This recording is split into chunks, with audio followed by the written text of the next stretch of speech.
right now.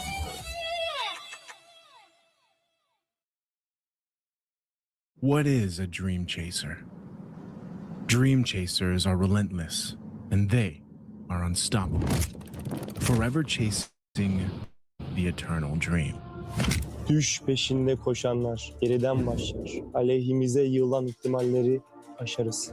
Мөрөөдлийнхөө төлөө тэмүүлэн гэдэг бол дайчин хүний чанар. Гал дүлтөөр бид хувь тавилантай тэмцэн. Un soñador emerge de las sombras. En cada batalla forjamos nuestro nombre. A chaser is new to the fight, fierce enough to rewrite history. Kuzeyin ucundan yükseliyoruz. Bir düş peşinde koşanlar olarak dolunun vahşi gücüyle çarpıyoruz. ساعي الحلم نصر عاصفة الصحراء نحن شداء صراع ولا نلين.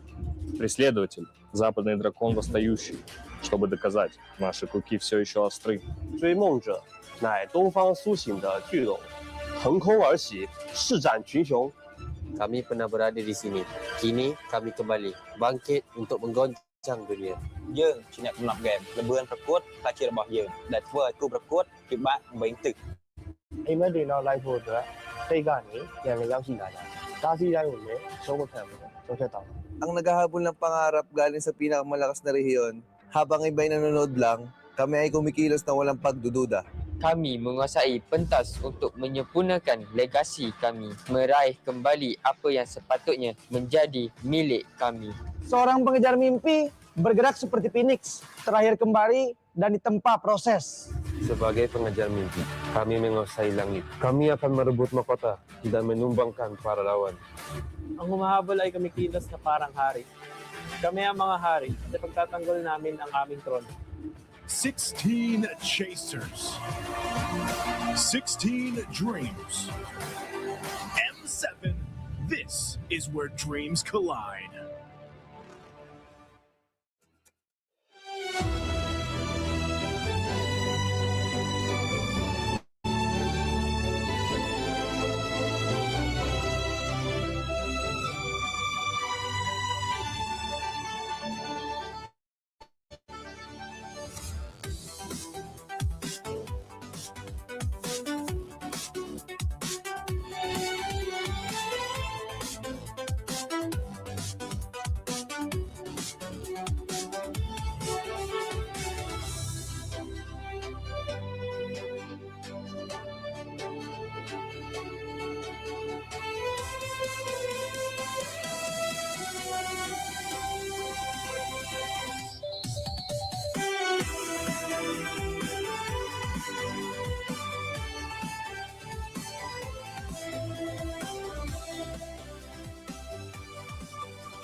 Live from Jakarta, Indonesia, the battle will start here in the M7 World Championship.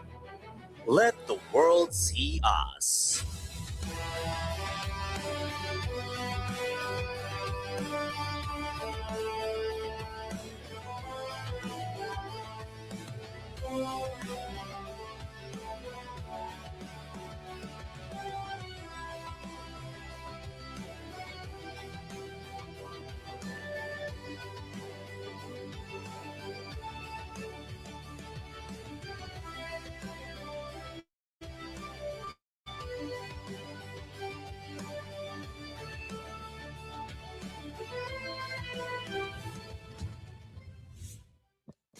Hello? Check. Hello? 1, 2, Test, test. 3, 4, 5, 6, 7, 8, 9, 1, 10. 2, hello? Can you hear me? There we go. There we go. Okay. Yeah, yeah. That's good. That's good. That's 5 minutes before we go live. Oh, hey. I have a random question before we start. What was that? What are your New Year's resolutions? New Year's resolution. Oh, that's a good one. That's Dude. a good one. For me, I'm gonna try and hit Mythic 200, dude. 200? For real. This season is different. I got this secret weapon this time. Ooh. I'm gonna be on a win streak. Well, we'll see. We'll see at the end of the season. I feel like it's superficial, but I want to go further beyond. Okay. You know, What's I'm a- yours? I'm a married man. I want to go traveling. I want to go Ooh. see the world, as they say, and pick up $1 from every single country that I visit. Then I'll have a collection. And of course, with the card in hand like this, it'll be so easy to get each and every one of those dollars from my collection. That's so cool. We get floating phones and floating cards. What about you, Brigida? I think for this year, I want to try hosting M7. Oh.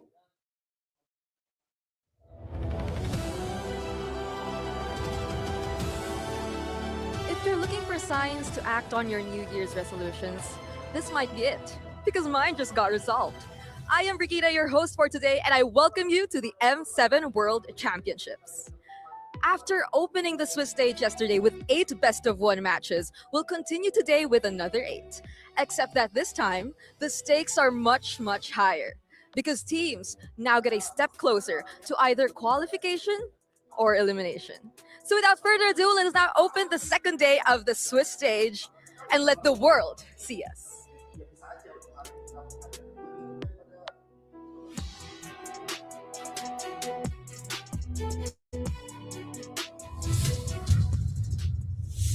Thank you very much, Brigida. I gotta say, love the hair. And welcome to the M7 World Championship. This is the Swiss stage. And again, this is, like Brigida said, the same 8 best of ones. But the thing is, you're getting closer to either getting eliminated or actually making it through to the next stage. Because here's the thing. Yesterday, there were some upsets going around. But the thing is, every single fight, even though one game looked one-sided, somehow, some way, the teams made it so that they could potentially come back. Welcome, my name is Afel. Alongside me is Gideon and Arashi. Arashi, what do you think about the Swiss stage so far? I think it's interesting, man. The fact that it's only one single game, every single match, I think for once it allows a lot more people to be more experimental. And maybe that's also why games are kind of going back and forth, because when there's only one game, even when you're dominating, the pressure is definitely there. And I think you saw that effect all the way from match number 1, which is a great time, dude. I had a great time watching it online yesterday. I don't know about you guys, but I thought yesterday was weird. I think there were only like a couple of teams that played on brand, and it made a lot of sense, right? TLPH alongside with Aurora PH, they had a banger game. But let's not forget, Alter Ego, they played on brand. Everybody else was kind of like, what was going on? Yeah, I don't know. I kind of feel like some teams, they really just need to get used to the stage again, because especially for teams like CFU, the Fuyaguai, really looks like they are a little bit out of practice. But now we gotta look at the what happened yesterday in yesterday's best of one, but more importantly, today's matches here a little bit more scary because if you go 0-2, there's a chance that every single game that you play is an elimination match because if you go 3 losses, you're out of the game. Yeah, and I think, but once we start getting into the best of threes, things are going to get really, really dangerous for a majority of the teams who have not kind of found their own identity or at least some kind of momentum coming into it round 2 onwards, right? Because look at the best of the ones that we saw from day number 1. This is an even playing field. Obviously, there were some upsets like LaFell mentioned, but now that we've broken up into the 1-0s and 0-1s, this is their last opportunity to get free upsets before they get tested in the best of 3. And considering they've already brought out the big guns, the unpredictable picks all the way since the first day, what is there left for day 2 here when the stakes are even higher, right? Will they even dare to go for something a bit more bold, or are they going to be forced to play it even safer? Because in this in the current meta, you never really know. Yeah, now we're looking at a schedule here, and we're starting off with both teams that emerged from the wild card. Boostgate going up against Zone 1. The last time they faced, it was 8-1 favoring for Zone 1. Afterwards, it is Evil going up against them from Yao Kuai.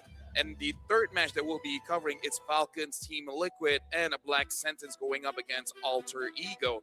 And definitely in terms of the matches, I'm actually really looking forward to the first one because both Boostgate as well as Zone 1 performed amazingly yesterday, but it's just not enough. But moving forward, we do have CG going up against Aurora, the Turkey Aurora, and then SRG going up against Team Spirit.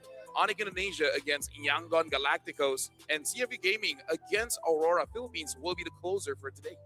And I think all of these matches definitely we have to, check up on what happened for the previous game. Like the Onyx versus Yangon Galacticos, you're really hoping that Onyx isn't going to go, hey, we're going to wait until the 3rd Lord before something is going to occur. And like yesterday, 20-minute average games. That's ridiculous considering what the meta is offering from us and the level of which we're expecting these teams to play at. Yeah, but now we got to talk about the first match today, which is a wildcard rematch.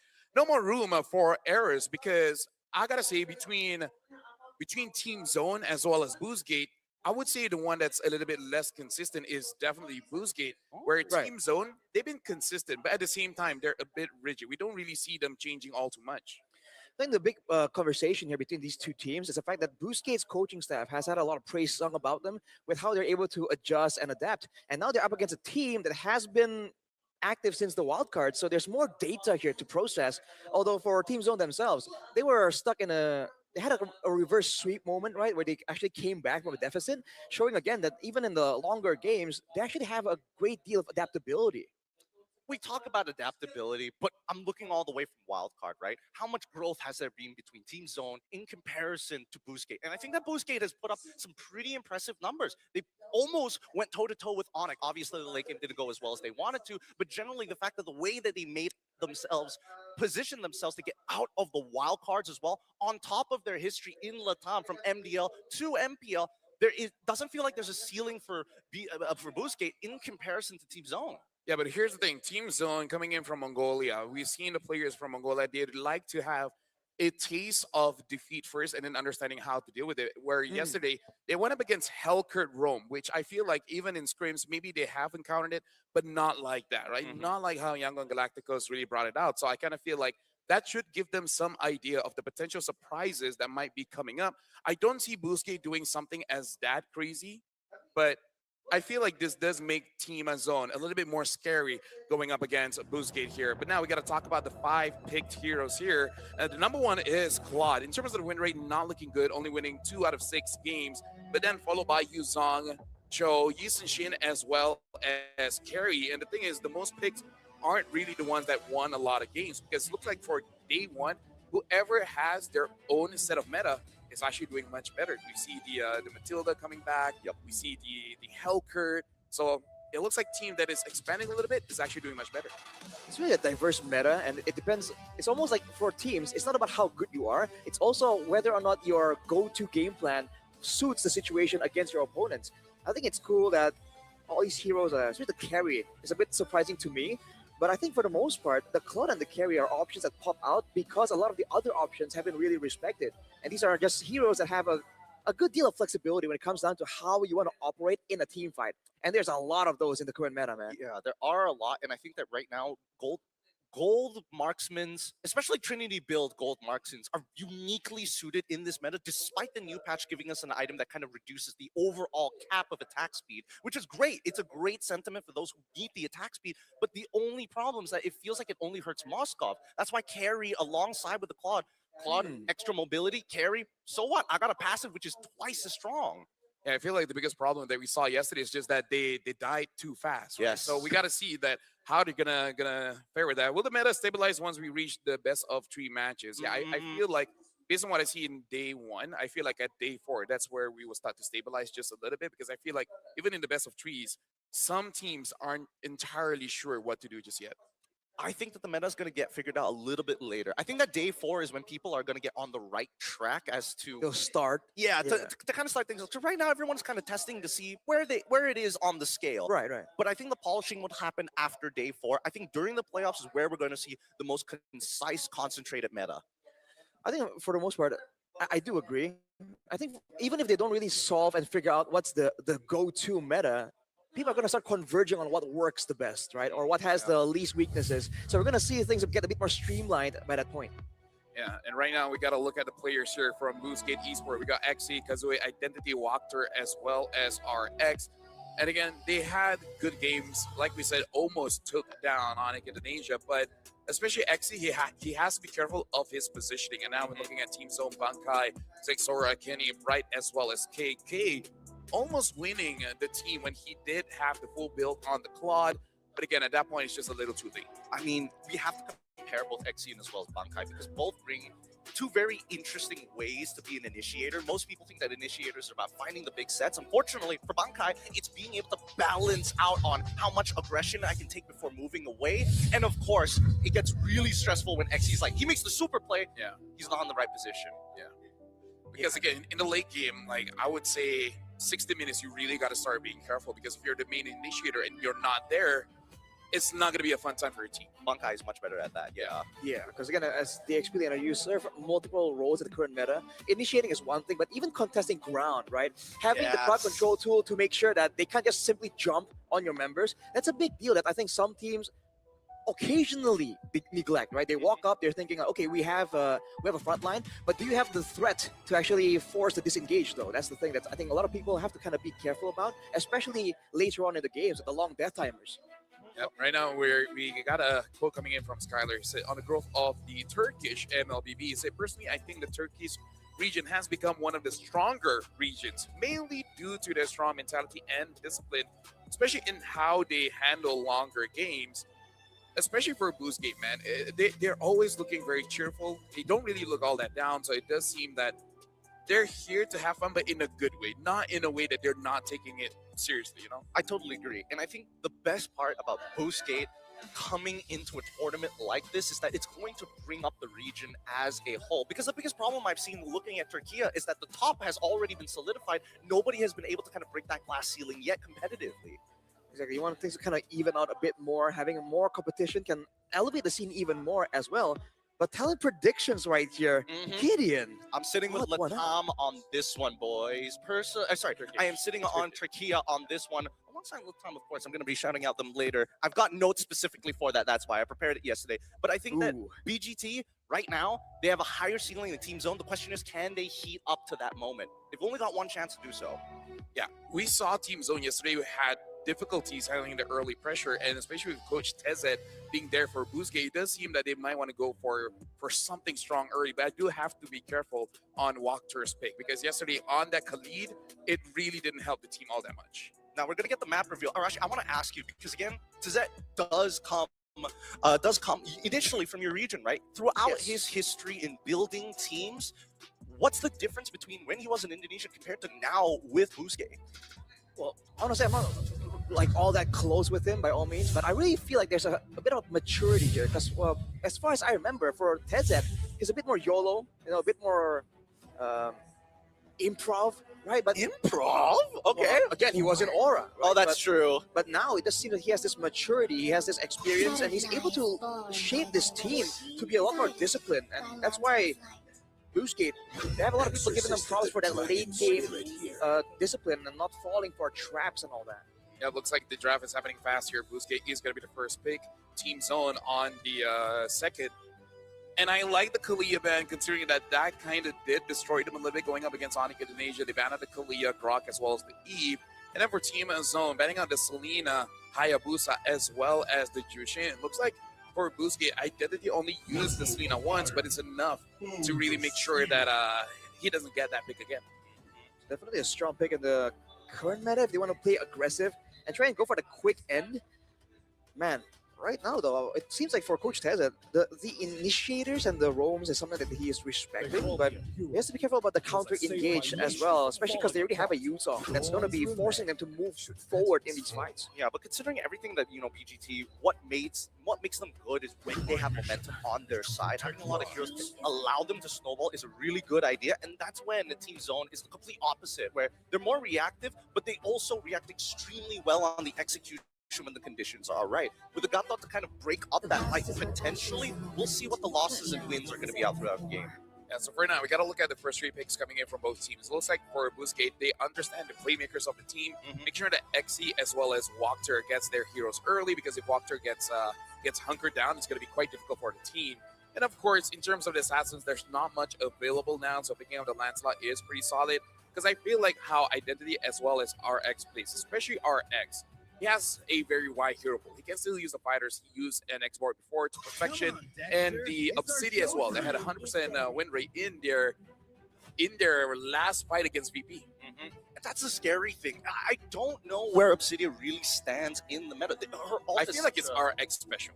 It is. I feel right now it's an RX special, but I feel like there's something about Obsidian's ult that we're not taking into consideration if you have the mechanical skill to really precisely target down anybody looking to engage while you continuously kite against your opponents. I think that's one of the cool things Obsidian brings to the table. But with the Claude and Obsidian bans here from the side of Z1, it looks like they've done their research alongside the Lunox ban from BGT. The last thing that BGT wants right here is to go up against a carry and also a Lunox and have that Hylos be, styrofoam and get punched through immediately. We saw how this Hylos is kind of rising in popularity due to how far you can kind of like go for a catch and how you can also enable the team with a sustain. But right here, it seems like BGT are just going all in forwards. And for Team Zone now, with only the Gatot Kaja, I feel like they're going to be forced to go with some kind of peel. Otherwise, Carry and Yisun Shin, both very vulnerable to both the Lancelot and the Yuzong. Yeah, now the Alice has been banned. Something like Lapu is still open for BGT. I kind of feel like they're considering if they can get a Kimmy, maybe they will put RX on a fighter, because when it comes to the marksman here, there's really not that many options. And now with the Farsa as well, I kind of feel like BGT, if they can get like a Kimi Lapu, that would still be kind of solid for them, because they got plenty of ways to deal with both the Farsa as well as the carry. I feel like as of right now, the versatility of the way that Team Zone can actually look to approach BGT, as Arashi has clearly stated, hey, they want to go forward. The only exception being Lancelot alongside with the Yuzong. They could look for potential flank angles, but I don't see them having a hard anchor, right? And that's a big problem. Now that with Lunox is currently missing, it's going to be a little bit difficult to say, all right, sure, I need a mage that not only scales, but more importantly, can create these opportunities so that our flanks can connect. Granger. Interesting. I thought the Granger might show up just because you can follow up from so far away with extra burst damage. The Lapu actually goes on the side of Team Zone. So despite having 3 vulnerable members, they want to go with a Lapu for additional setup, additional zoning. Yeah, I kind of feel like they want to make sure that someone can actually dive and deal with both the Granger as well as the Kimmy. Because in the sense of how Team Zone wants to play, they do like to move as 5. So I feel like they want to make sure that everyone has their own targets, and the less people on Zixora, the better. Yeah, and I don't know. We'll see whether or not Zixora is going to find that space that he's been looking for, but so far 1.5 counter index and 4.2 when it comes down to lineup rating in comparison to lineup rating of BGT. Again, it's very momentum based. They can get outscaled, and that's the scary part. Mid-game is crucial. Well, ladies and gentlemen, welcome to the first game of day number 2 here on the Swiss stage. And this is going to be the rematch of the wildcards. Boostgate going up against Team Zone. Oh man, let's see how this one is going to go, because honestly, as much as they want to scale up and play for the late game, I think there's some danger in the late game for Team Zone themselves. The Granger is going to have so much more range available to kind of poke them down before the fights even begin. And we know that with the Highlands and Gato coming back here, it's going to be a bit of an all-in type of fight for the most part. I am curious about the laning phase, right? Because I think that XC, he's going to be a huge predeterminer of how this first turtle is going to play out. Same goes for Bankai, but the onus is a little bit more on XC only because he's running the Petrify, right? At any time, if he makes a mistake in lane, Bankai could completely throw the next 8 minutes. Right now for Team Zone, they just want to make sure that Zixora gets as much as possible. It looks like he's not able to get the Little Wanderer, but again, they just got to delay a little bit. If they can go for a fight, if Bankai gets a good catch, then hey, go for it. You got Kenny. Kenny does have that damage once he hits level 4. If teams don't want to go for fights, though, they better make sure that the fights end quick, because in the early game, a Kimi and a Hylos, that's a lot of like built-in DPS. Yeah, but we're seeing it right now as Kenny is getting absolutely blasted, forcing Bright to use his Revitalize. Now, Identity did take a little bit of damage and probably will lose a minion coming back into the wave, but that's more than enough to kind of set the tone. Seeing the emblems here, a bunch of Festival of Bloods. Again, sustain, a very underrated resource in the current meta. For the most part, though, again, the poke damage coming from the Granger is something that Team Zone definitely have to kind of be a bit more concerned about.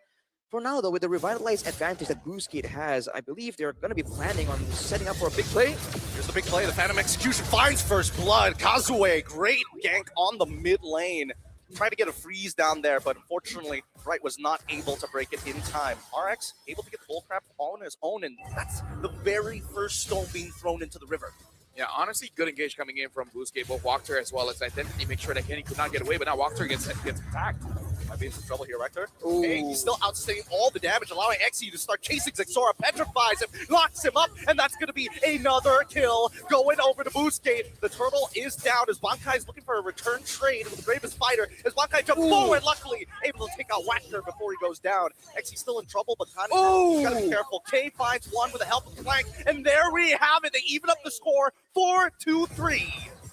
Dude, it didn't seem like Team Zone were going to be able to match up to the early game damage, the Yuzong, the Kimi, but somehow, some way, they kite back long enough that the skills come back up, and on paper at least, they have more burst damage to catch Boostgate Esports off guard, and they did. They walk up afterwards and just got cleaned up.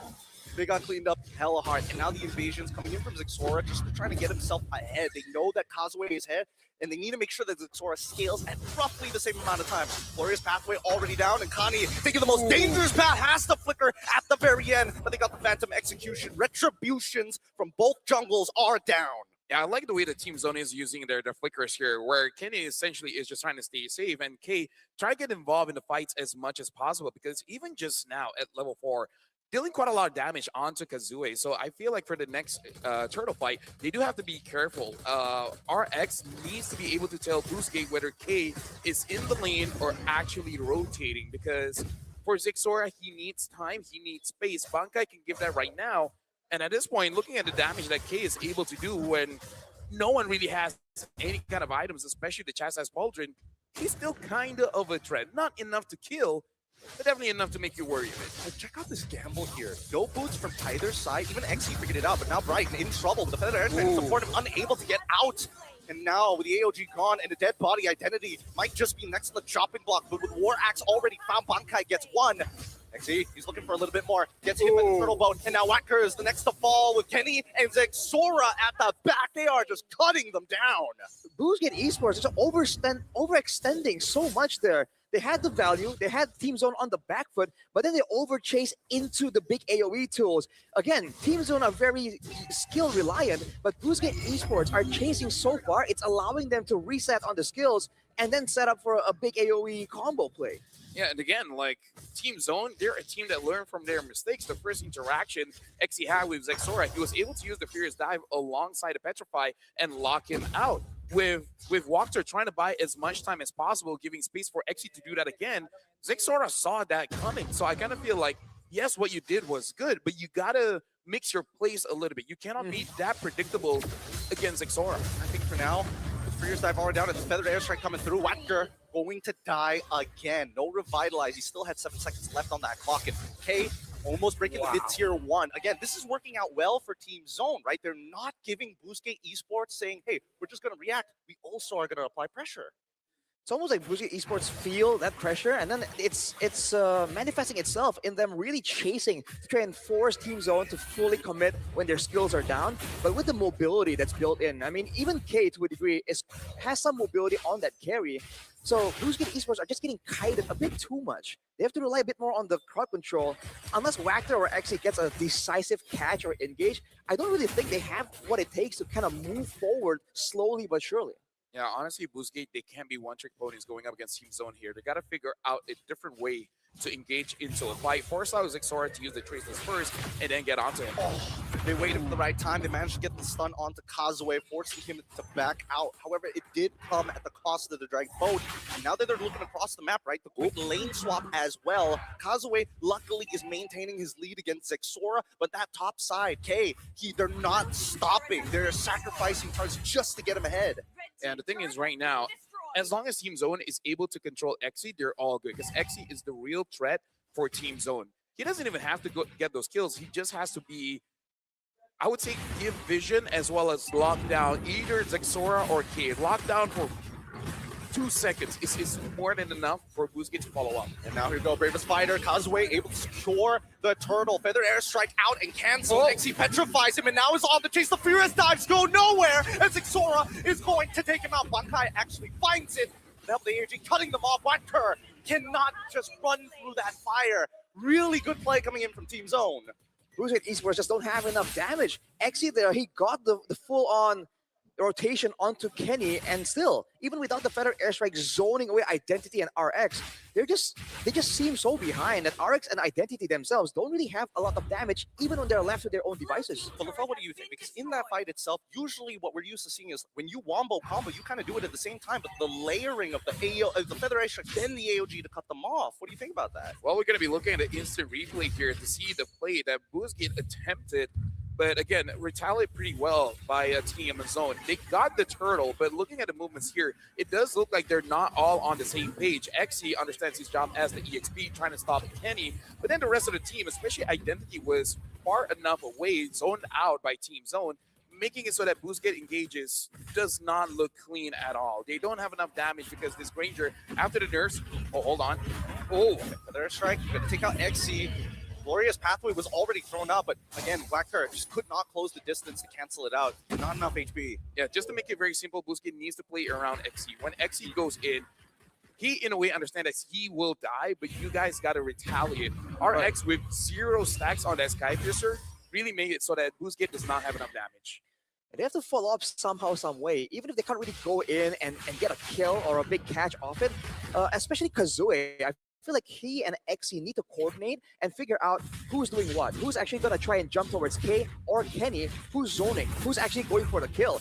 Because as of right now, it seems like everyone is playing template and Team Zone are getting a read on who's actually doing what from Bluesgate Esports. Yeah, I think especially for Team Zone, a team that is from a region that's notorious of downloading their opponents, they've got templates for days. This is atypical of how a team should be moving around the map. Honestly, one thing that they can do is look at Bright. If Bright already used the Unbreakable, let Kazue go in, right? Go on a solo mission, make them panic, and then once everyone panics, a lot of abilities have been used, then XC goes in. We understand that it's usually the roam or the EXP, but there's not much tools that Team Zone can use to punish this Lancelot. So I kind of feel like he has to be the initial distraction and then come back in as the cleanup. All right, let's balance the odds here because now we're seeing a contention for the potential Lord.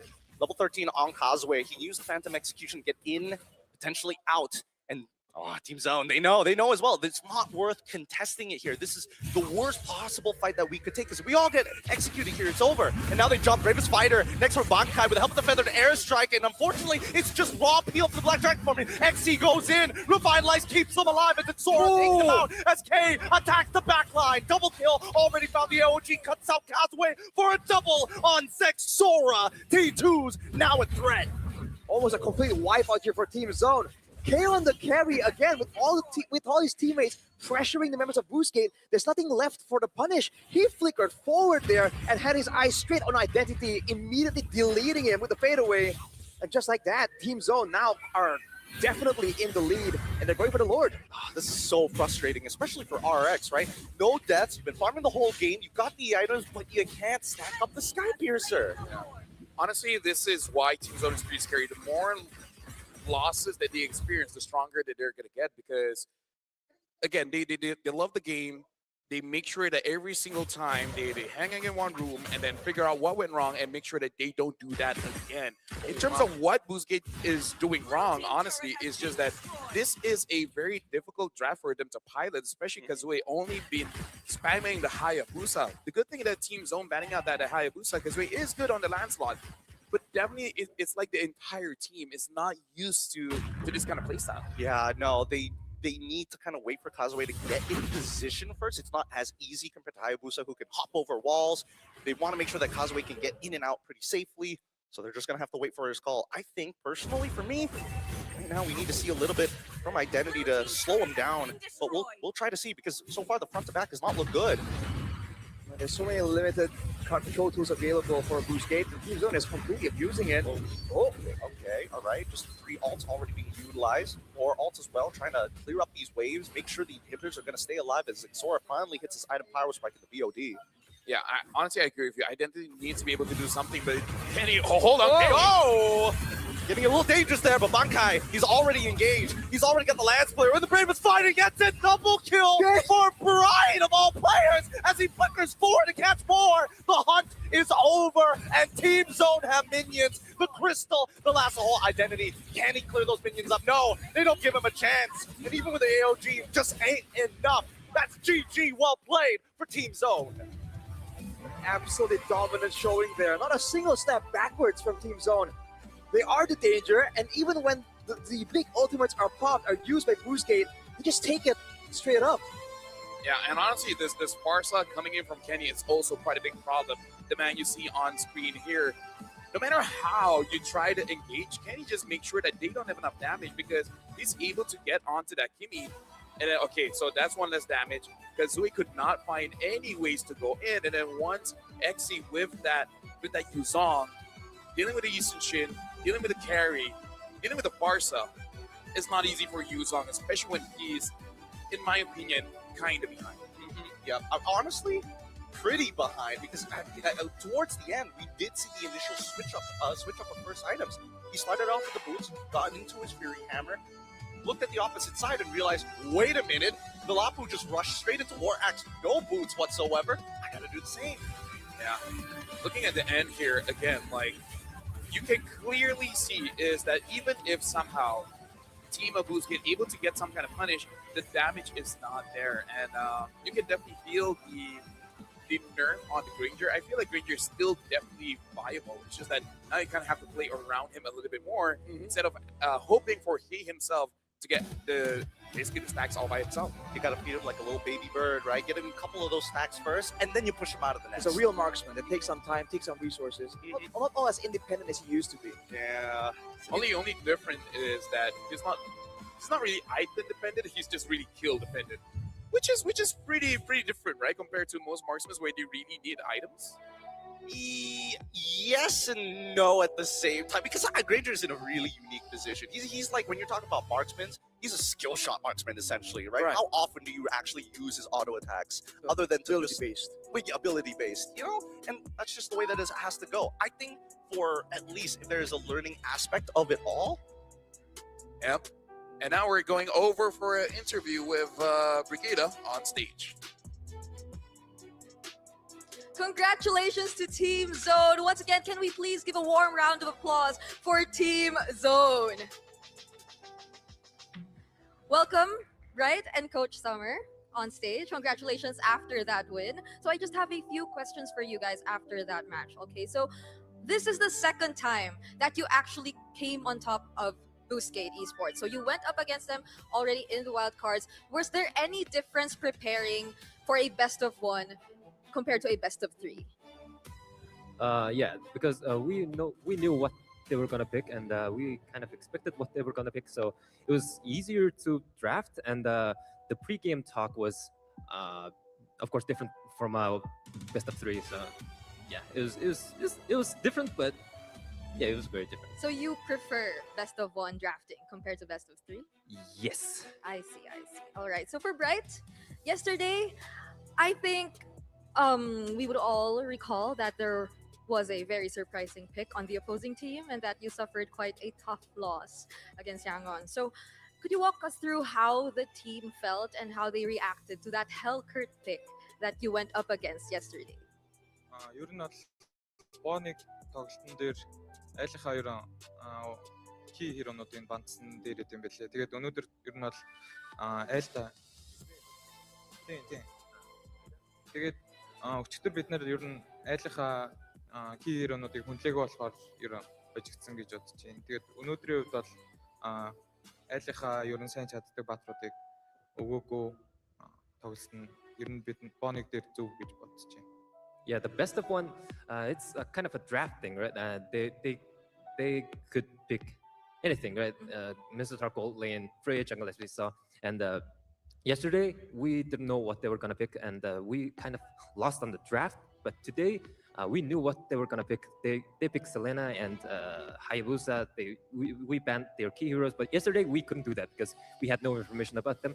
And yeah, I think he thinks that was the turning point. Yeah, I completely understand. I think we've been hearing a lot about how Boostgate has been constantly improving behind the scenes, especially as they step foot into the main stage. So that was very understandable, but now we see how they were able to overcome all that and now with a win against Boostgate Esports. So last question for both of you, any can answer. So you are now 2 wins away from potentially qualifying to the knockouts. So what do you guys plan to do to stay in the zone and to make sure that you can make history for Mongolia eventually? Talking about history, everything we do from now on is history. So if we are being confident, overconfident, it's not us being cocky, it's just us being proud of ourselves. So please do understand that. And yeah, history, making history. We are already making history. So yeah, reaching to playoffs is nice, but it's not job is not done. Yes, these are small wins. Whatever happens, whatever they're able to achieve, I'm sure Mongolia is very, very proud of you. And you're also gaining a lot more supporters along the way. So thank you so much to Bright and Summer for joining us on stage. We really love the answers you were able to share with us, and we wish you luck in your upcoming matches. But for now, I think it's about time we throw it back to our casters to break down what happened in that game.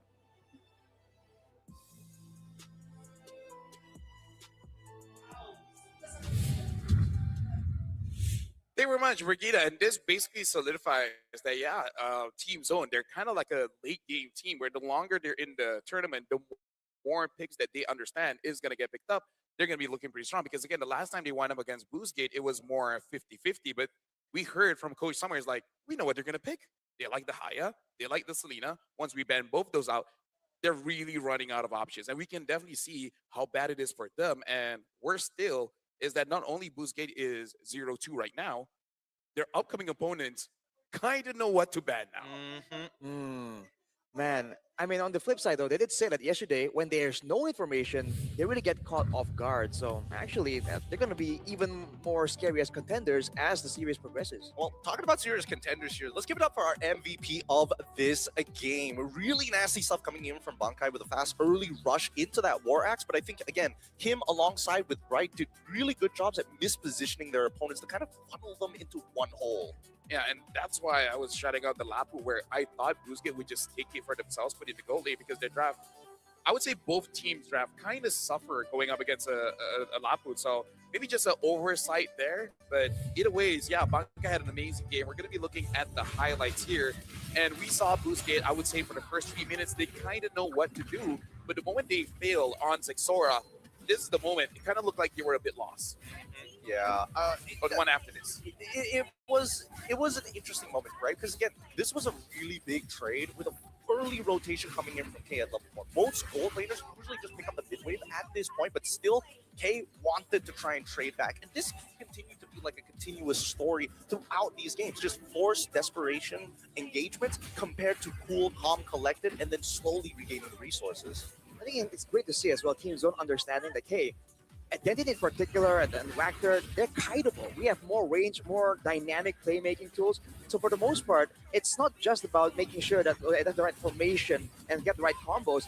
every single one of their heroes can actually perform individually when it comes down to bursting. They don't really rely on each other. The Yisun Shin, the Farsa, and even the carry to a degree can go all in. So when they understand who is the actual source of danger, all five, or actually 4 members, except for Bright, can actually go in and delete whoever backline presence that BlueSkate are trying to use to carry the fight. And look at the fadeaway from K. That is a common pattern throughout the whole game, dude. He just keeps flickering forward. Now for BlueSkate, this is going to be quite dangerous because their next game, all of their games after this, are essentially elimination matches, and they need to diversify their pool just a little bit because now you got to assume that you're not going to be getting the Selena, you're not going to be getting the Hayabusa. For Team Zone, they did say they kind of like this best of one because it's really on the draft, and I'm guessing maybe it's just Coach Summer saying like, I feel the most important here, and and so far, yeah, he's doing quite well. Now in a 1-1, they're still going to be continuing that best of one format. Yeah, at the very least for Team Zone, they're going to be competing in that best one. BGT is where it gets a little scary, right? Because I think their biggest strength was the fact that they play these high momentum style comps. They're great in best of ones, but now that the draft has been figured out, I think once they start getting into the best of threes, we really need to see how diverse or at least how deep the portfolio is. They did have their own like comeback story in the wild cards. Yeah. But again, they have to try and find other ways and even find ways to get out of the box because they know what they're good at, but sometimes it's about making sure that you're also not bad at anything and having a rounded game. Looking at the item share, by the way, right before that final push, I think Zixora picked up a BOD, but K had a Malefic gun at 10 minutes and 30 seconds. Like, bro, what the heck? Yep. And even there, he was still respectful enough. He was flickering forward, but he switched out one of his items for a Winter Crown just in case something gets traded back. So, dude, all the way till the end of the game, even when they're on a dominant position, you can still see the respect, and that's a scary aspect from a team that's relatively new. And again, this is also showing the amount of information that Team Zone had because you're right, Rashi, where BlueSkate, they did have kind of a comeback run in their game against E, but the reason why they won was that Hayabusa, the Obsidia, as well as, I would say Selena, yes, but Selena was game 5, right? But we saw all 3 heroes being banned out by Zone. I kind of feel like BlueSkate was hoping they would forget about that Obsidia and let the Obsidia go. but then Team Zone's like, nah, bro. Everyone watched that game against Veep. We know your pick. I can't deal with it personally. It feels like, honestly, because there's so little coaches in Malaysia, I might as well just like lean back on technology. Yeah. Honestly, you guys can do that too because you guys can check out the AI insights from the Realme 15 Pro. It has win rate predictions, can analyze goal items, everything in real time. It's like having a strategic coach in your pocket. That's the AI gaming coach for you. But it doesn't stop there. When the fight breaks out, its consecutive skills feature lets you unleash a perfect reset combo that you set up for yourself with just one tap. It guides your strategy and elevates your execution. That's a full AI-powered edge. From prediction to performance, it's the complete package. You play, we carry. Realme 15 Pro, the M7 official gaming phone. Oh, dude, It's so good. I feel like these days, especially when it comes down to like competitors and phones, they're coming up with like some really good ideas to kind of help out the mobile gamers, kind of make it to that level where it's like, yeah, we're eye to eye with PC. But that's not all, because if you guys are in game, how have you guys done with the battle pass? Come on. Not so hard right now. No, honestly, like with the schedule that we have, we barely have time to play the game. But for you guys, the M7 bonuses are here. The MS7 Pass went live on the 1st of January 2026 and is packed with exclusive rewards like the Green Thunder Ascendant Epic skin, the Cosmic Finality Prime skin, and of course the MS7 figurine, alongside with the Battle Facts Prime F-Top orders and more. Plus, get the Gatot Kacha Solo Spark skin for free.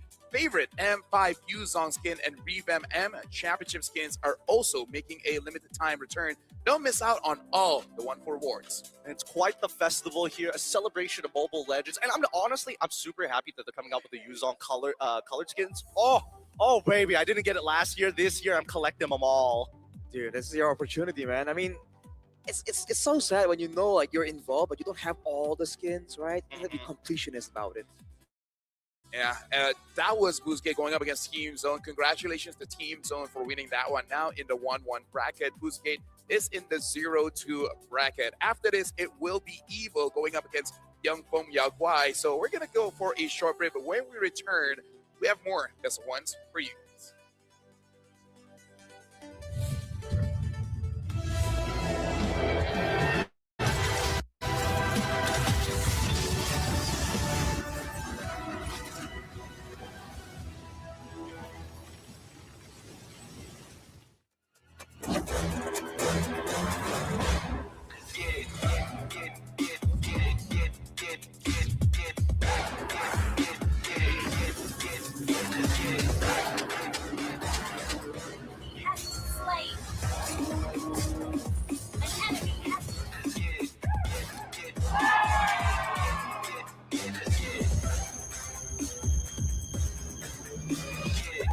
Rudy 15 Pro M7 official gaming phone.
Nothing can withstand the withering.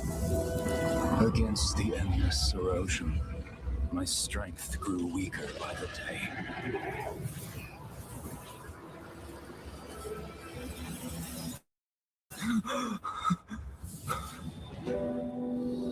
True power dwells within the spirit. Try to embrace all that you are.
Oh, are your M4 World Champions, winning the game, getting the checkmate, setting everything up right now.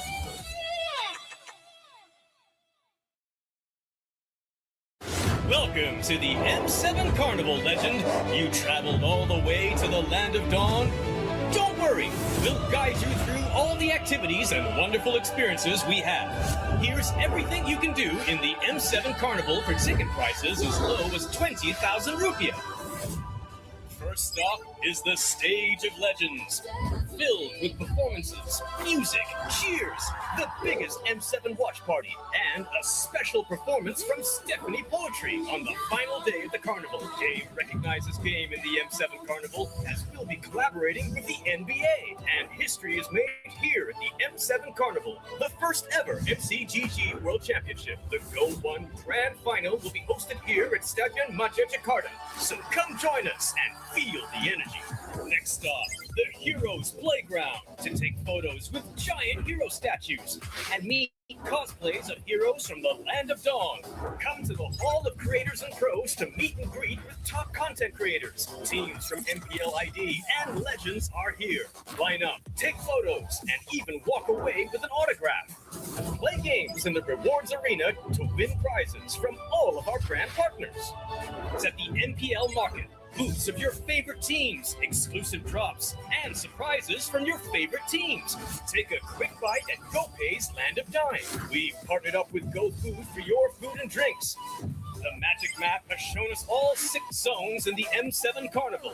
We're calling you to play, explore, and wander. Don't miss out on exclusive gifts ready for visitors worth over 2.5 billion rupiah, including M7 limited edition swag bags, exclusive merch, in-game chests, and special skins. Are you ready, legend? Get your tickets soon, because we can't wait to meet you at the M7 Carnival.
Welcome back, ladies and gentlemen. We just got done with our first best of one between Boozgate going up against Team Zone, where Team Zone was able to win that one out by winning out in the draft. Welcome, my name is Rafael. Alongside me is Gideon as well as Arashi. And we got one more, well, we got 7 more, but this is going to be the second one, which is going to be Tianfeng Yaguai going up against Evil, where both teams did struggle a bit on day one.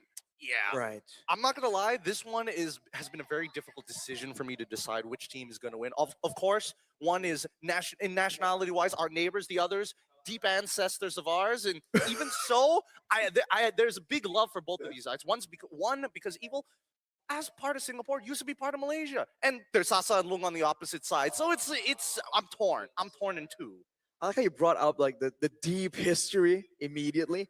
I think it's cool. Personally, I met some of the guys from Evil yesterday, and they recognized me. So they're my boys, dude. They're your They have my boys? unwavering support right now. Shout out to Abstract who introduced us as well. But I've heard the story that they're actually a community-based team initially. So they were like the complete underdogs with no support, and they kind of persisted. And now they're here. I mean, it's a great story. So I'm all for it.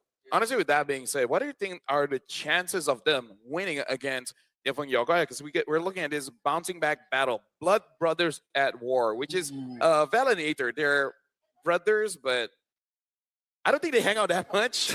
It's a yeah. Oh boy, how do we explain Which I Asian- relate. Like I have siblings, but we only meet like once or twice a year. I feel you. Actually, Wow. what's the age differential between them now that I think about it? Oh, yeah, I Because I know. know between me and my brother, it's like 6 to 8 years. So like it's understandable why Wow. we're not as close. But like in this case, when you're both professional players, I would imagine you'd be like, "Hey, brother, Yeah. give me some info."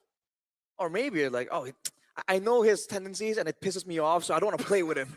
Who Yeah. knows, right? With Asian siblings, it's either you're really close or you're almost strangers. There's no Yeah. in between, as far as I remember. For me right now, it's mostly acquaintances. Acquaintances. Yeah, it's like we chat every once in a while when, I know when the guy. something is needed, yeah. Do you go to your brother? Is like, send me the pitch deck so we know how much mom's insurance costs. They're like, show me proposals so that we can get our family things. Like it's a bit uncomfortable at the same time. Speaking about these brothers, but I think to them it's just another day in the office, and I'm more concerned for DFYG because when we're looking on the opposite end, we're looking at a team who has played at least with a couple of veterans that have been to an international before. DFYG have never made it past the Swiss stage yet, and we're still waiting for China to get a big accolade. Yeah, for me, looking at yesterday's game, it was a little bit weird in the sense that they keep forcing things out when they really should not be forcing things out, which kind of shows that they're still getting used to playing on stage, because it does feel like your average ranked games where you're playing mostly on instinct rather than what you have pre-planned before the game. So I kind of feel like they're lacking a bit of structure, which I hope they have changed for today.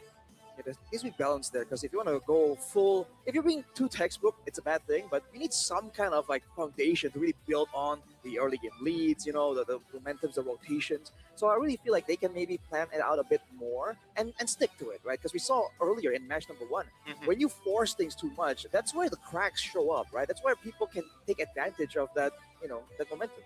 Well, I mean, I think we need to start also considering a couple of things. And in this particular case, when we are looking at like Evil Esports' side, I am curious whether or not Gear is able to make that big play. He's one of the few members who actually has a lot of veterancy and used to be the pinnacle of SG Esports in the MLBB scene. Yeah, I still remember him being quite a problem back all the way in M3, where even going up against Sodak here is pinnacle in actually making sure that most teams didn't get to play the game. But going up against Team Spirit, where again, Hiko as well as Kid Bomba put a lot of pressure, also to be said, Sunset Lover. So now we're looking at Tianfeng Yaguai going up against Falcons. And this is what I'm saying is that they try to force fights in the early, going up against Frederick as well as Matilda, and they just end up not having enough damage. And then when it comes to the late game, once Team Falcons is able to make sure that Yi1 is not a part of the fight, they just don't have enough damage because they're playing double fighters. And I would say Yi1 is more pinnacle to winning that fight compared to Super Ken.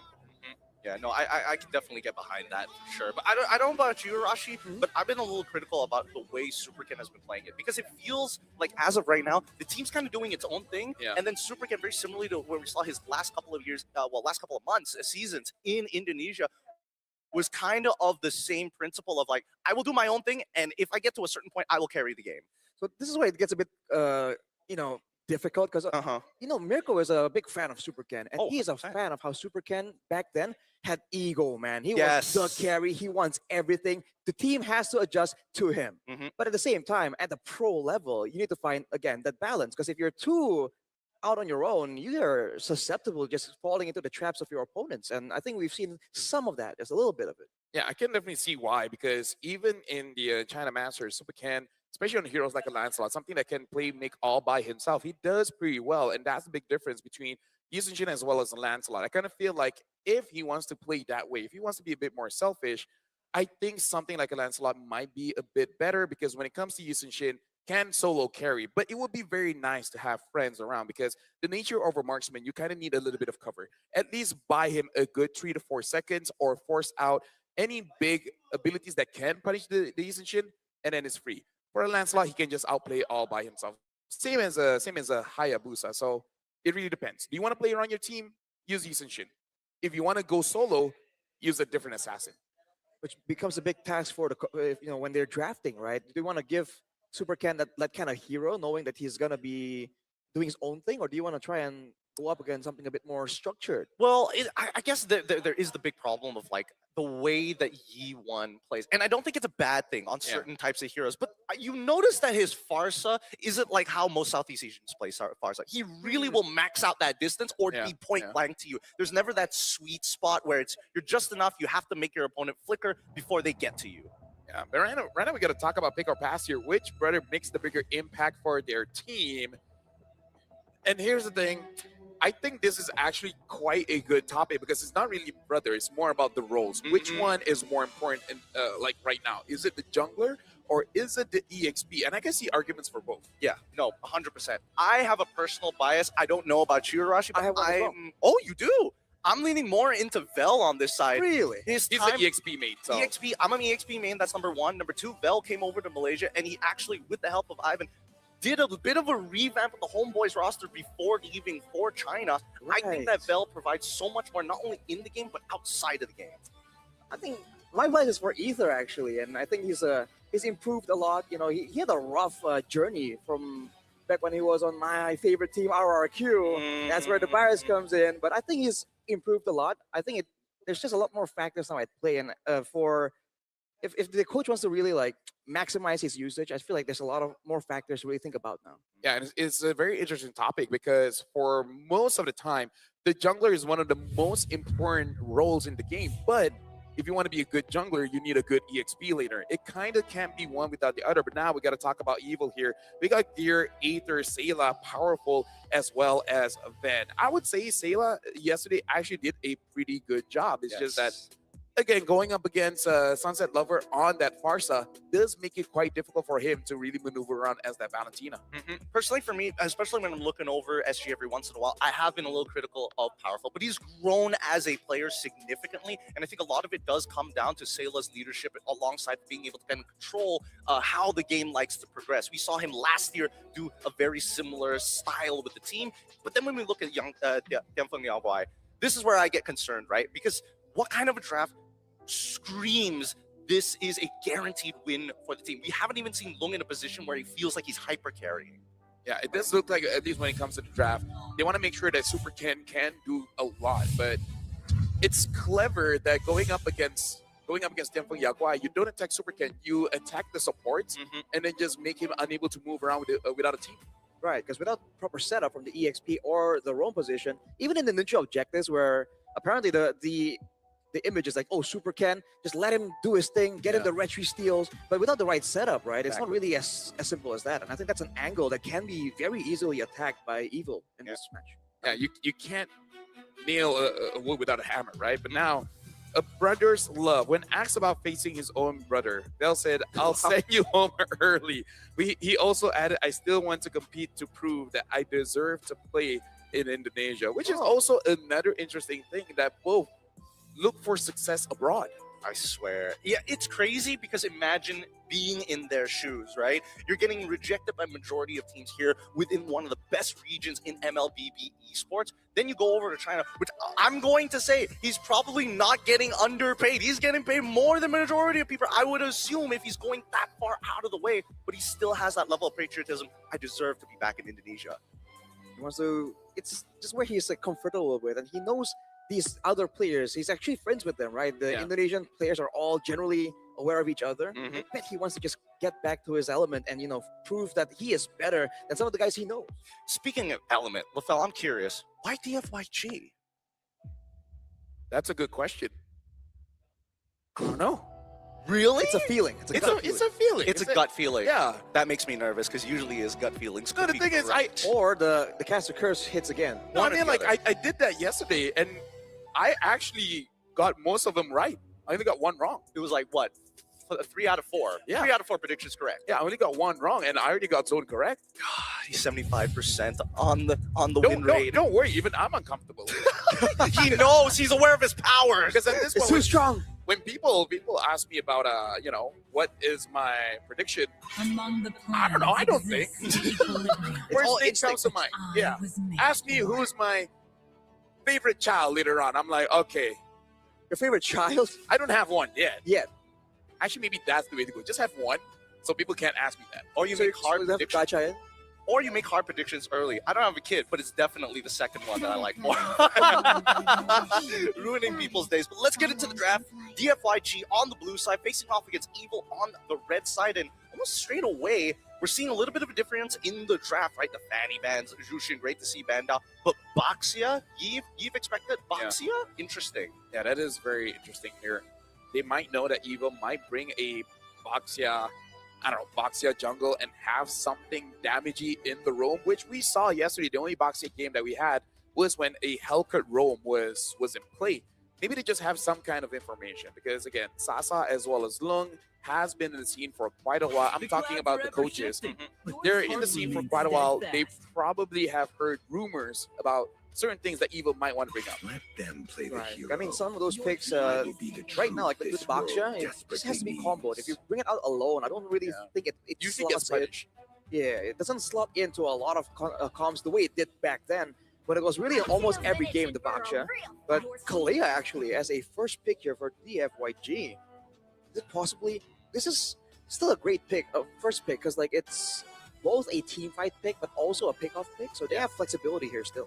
Yeah, flexibility for sure. If Supercat really needs to be fed early, then Zed with this Kalia pick definitely can help out a lot. But Evil can play around it by having either a very heavy front line, something like a Grok here, and now having the Yi Sun Shin as well. So different Yaguai, I think, will probably pick up a Lancelot here. But then what's the next priority? Yeah, I don't necessarily. Maybe. I don't know, because I feel like, usually I'm okay with Kalia openers, right? It's not the strongest openers based on what we've seen on the meta, but the bans are so strange that now this Kalia kind of opens up a couple of new factors. Number one, the fact that Grok was allowed through is kind of shocking to a certain degree, but at the same time, it goes to show that DFYG will have windows where they could potentially take out the initiators from the side of Evil, so I'm expecting the second half of the ban to be targeted towards that area, but we'll need to see first. Let's complete the first half first. Oh, I was thinking the carry comboing it with the Kalia makes a lot of sense. It really is a flexible hero. They can fight early. They can farm towards the late game now. Oh! But the Harem is that's a fresh one. Oh, I was worried because they say, what the Harem is. Does that mean they want? Why did? Although I do have to say, I like the change on Fairness that now his ult is instant. Like, you can feel the difference. It feels so much better. It really helps you out, but usually this, actually with the Grok, it may be possible. The Fairness is super annoying if you basically force your opponents outside of the jungle, and then they will never have enough damage to deal with your ult, right? It basically makes it so that you're more safer forcing fights, but then they just basically have to draft around this. Whatever their EXP is, whatever their gold laner is, they got to be comfortable of leaving the lane quite early and then actually forcing a fight that eventually the FYG will lose. On a micro level, though, there is a bit of an interaction with the initial pull as well as the wall, right? You wall your opponent, you quickly fly over the wall, yoink somebody back over onto your side, and now you're isolated. They use their mobility skills. So again, small moments could play into bigger events for Evil. That's the plan. It's a bit far-fetched in my opinion, but if it works, for DFYG so far, they haven't really shown their main front lines. But in theory, if they're concerned about the dive, right, this big combo, the extra sustain from the Faramis, they might go for like a thicker front line that's immobile. That could be the angle that Evil can go for. Evil decide to ban out the Valentina. They probably don't want the Grok ult to be stolen away, or even the Faramis all, both of which pretty decent at what they do. Uranus, the follow-up ban for DFYG. Yeah, so looking at the draft here, I feel like it's actually smart betting out the mid lanes because E1 has proven to be quite a problem. Like, the FYG wins and lose off of E1. If E1 was the first to get caught, then yeah, they're probably going to be losing that team fight. But as long as E1 is still alive, they will figure out a way to turn things around. Now, I wonder what is going to be the next ban. Will they ban a Pharsa? It's a good combo with the Kalia, and a Pharsa can stop the Faramis quite early. But instead, they do ban out that Esmeralda. Yeah, they're trying to get rid of all the peelers. Are they trying to get Lapu here? I feel like it makes more sense for DFYG to go for Lapu. I mean, like, Evil will have the next pick. Yeah. So they could take it away. AoE is what both teams will be looking for to try and get an advantage. And Lapu deals with the Faramis so hard. Exactly. I feel like the FYG should ban it out. Or just suffer that Evil will pick it up next. I suppose. We'll see. Final ban here coming in from DFYG. I think they're starting to realize that they're deeper in the corner than they actually realized. There we go. The Lapu ban. Thank God. Now, question is, where do you go from here? I'm curious about the gold lane, man. What gold lane do they want to pair with the Faramis? Because there are two ways of thinking about it, right? Do you want to get like a fighter so you can actually have that crashing dive power, or do you want to go for a marksman that where the Faramis can actually give you an extra layer of security? I feel like if you want a marksman, Granger is still fine here because again, you're forcing out the fights. If you don't want, a Claude is honestly not that bad because the problem is you're gonna deal true damage. You're gonna accept true damage from the carry, but through a Faramis, it kind of doesn't matter. Harlots. I feel like a Fovea should be good here for Tianfeng Yaguai. Faux Pharsa? I think full Pharsa would work. I guess. I'm only concerned is that Pharsa is just going to be essentially marked 24/7. Feathered Airstrike, instantly you're looking at people jumping to cancel it. That's the main problem. The safest is Kagura, but I don't know about that. But you're okay with having like the Kalia being the only front line, because usually the Kalia just isn't as tanky. You got good sustain, but you're not exactly immune to burst damage. Ooh, okay, there we go. Good counter. Good teamfight presence and the Lunon. Oh, forgot about a Lunon. Nice. I was really worried that DFYG might overthink the situation, be like, okay, guys, we have to play for the earlier stages. Let's go with the Kimmy, and then you have like a really weird mid duo that does decently well in the earlier stages, but then just completely falls off a cliff later. Yeah, right now for Evil, they still have the Claude, but it's very hard to play Claude against a Lunox unless you just use the Netherrealm in combination with that Blazing Duet to deal maximum damage without dying. Because at this point, honestly, the Claude is not bad. You can still go for something like a Granger. Other than that, I'm not sure unless they bring out something funky like a Clint. Oh, Freya, it's okay. It's okay. Like, Freya can definitely force fight, especially at level 4. Man, talk about a battering ram, right? They're hoping that their opponents just group up together and maybe Freya is able to clean up or maybe even start the initial initiation so that the Grok might have a better set. Either ways, it's heavily engage heavy on either side, dancing around. Can I say it's pretty cool that they take the Freya away from the team from China? Yeah. Let me use let me use your weapon against you. Oh, I don't know. It's crazy. It's really crazy, especially when we're looking at the counter index being so little, but the lineup rating definitely higher for DFYG as we start making our way into the Land of Dawn. This is going to be the second best of one for today. Evil going up against Yeongfong Yagwai. We see if Evil can actually get the win here on the Fairmans. We have not seen this since forever. Welcome to the Land of Dawn. All right, let's jump right into this because this is where we're expecting both teams to be battling it out tooth and nail. No moment wasted. But let's talk about this Freya for a second, Arashi, because again, this has been the hot new thing that has showed up not only during the wildcards, but even the group stages. I feel like it's susceptible to getting kited back so much, especially because right now for DFYG, they have a good amount of mobility baked into their composition. And against a dive hero like the Freya, you either kite away from it or burst it down. Technically, DFYG can do both, although with the Vengeance, right? That could be some factor where Ven can buy a bit more time, be a bit more of a problem. But they're also calling their support down to the bottom side as we see the initial invasion from Sayla and Powerful. They're getting some good damage onto Superkin, but unfortunately still doesn't get the Little Wanderer. Yeah, this is what they want to try to do. They want to establish a very early, a lot Powerful able to push them away. Ooh. Getting chunked pretty hard here. Sayla should be okay, at least for Powerful, able to get his passive off in time. Yeah, either ways, right now, I like what Evil is trying to do, where Powerful is able to delay the minions, so they tried to go for an early freeze, but Yeongfong Yagwai said going to the gold lane, understand that Vel honestly doesn't care, even if he's denied of some minions, but you can't say the same for long. So I like that Yeongfong Yagwai answered that freeze very, very early on. E1, by the way, is going for the bargain hunter right here, so trying to go for those early power spikes as fast as possible. Again, I think for a lot of people, including the players themselves, they're looking at that first neutral objective fight, right, with all the ultimates ready. So setting up, clearing waves faster to ensure that you have the EXP lead. It's actually a big factor that I think both teams are kind of contesting. Another thing we have to consider is that actually there's not as much CC as I would like to see on Yeongfong Yagwai. They've got a lot of like decent mobility, but if Ven is on top of them, there's a pretty good chance that Lung might have to just flicker almost instantaneously if he joins that first fight. Speaking of which, it already begun. E1 getting some good damage. Phantom Execution doesn't connect, but Powerful still will collapse. The brilliance from E1 is good enough, and unfortunately the Darkening cannot trigger in time to get relevant damage. Oh, the knockup, it's good. Raven's able to get the ult off in time, and Superkin takes the turtle. Zed able to flicker out of there just in time as Vel. 1v3, sustaining through the damage in hopes that he finds a trade back, and they play it perfectly. Evil, no casualty in the last engagement.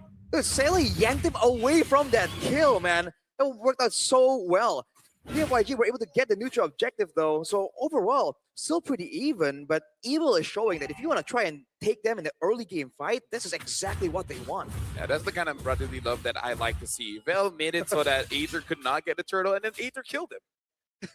That's the way. But interesting brand of brotherly love. Yeah. Oh, just you I wait. love Naruto. This is gonna get worse as this game progresses. I want to see whether it's gonna come to a point where Aether is like, nah, little bro's gotta sit down. Little bro's gotta sit down at some point.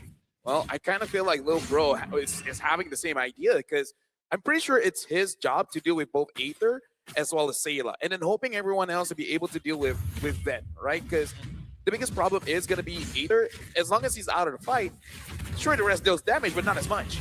Oh, the engagement is perfect, and unfortunately, Sayla doesn't make it there in time to save him.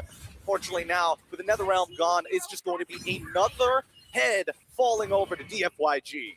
Can I say that I love Fairmans, one of my best heroes, but I don't know. I'm hoping Sayla can make it work, so I have an idea of how to play him right now, but I gotta say, I've not been having any luck with this pick.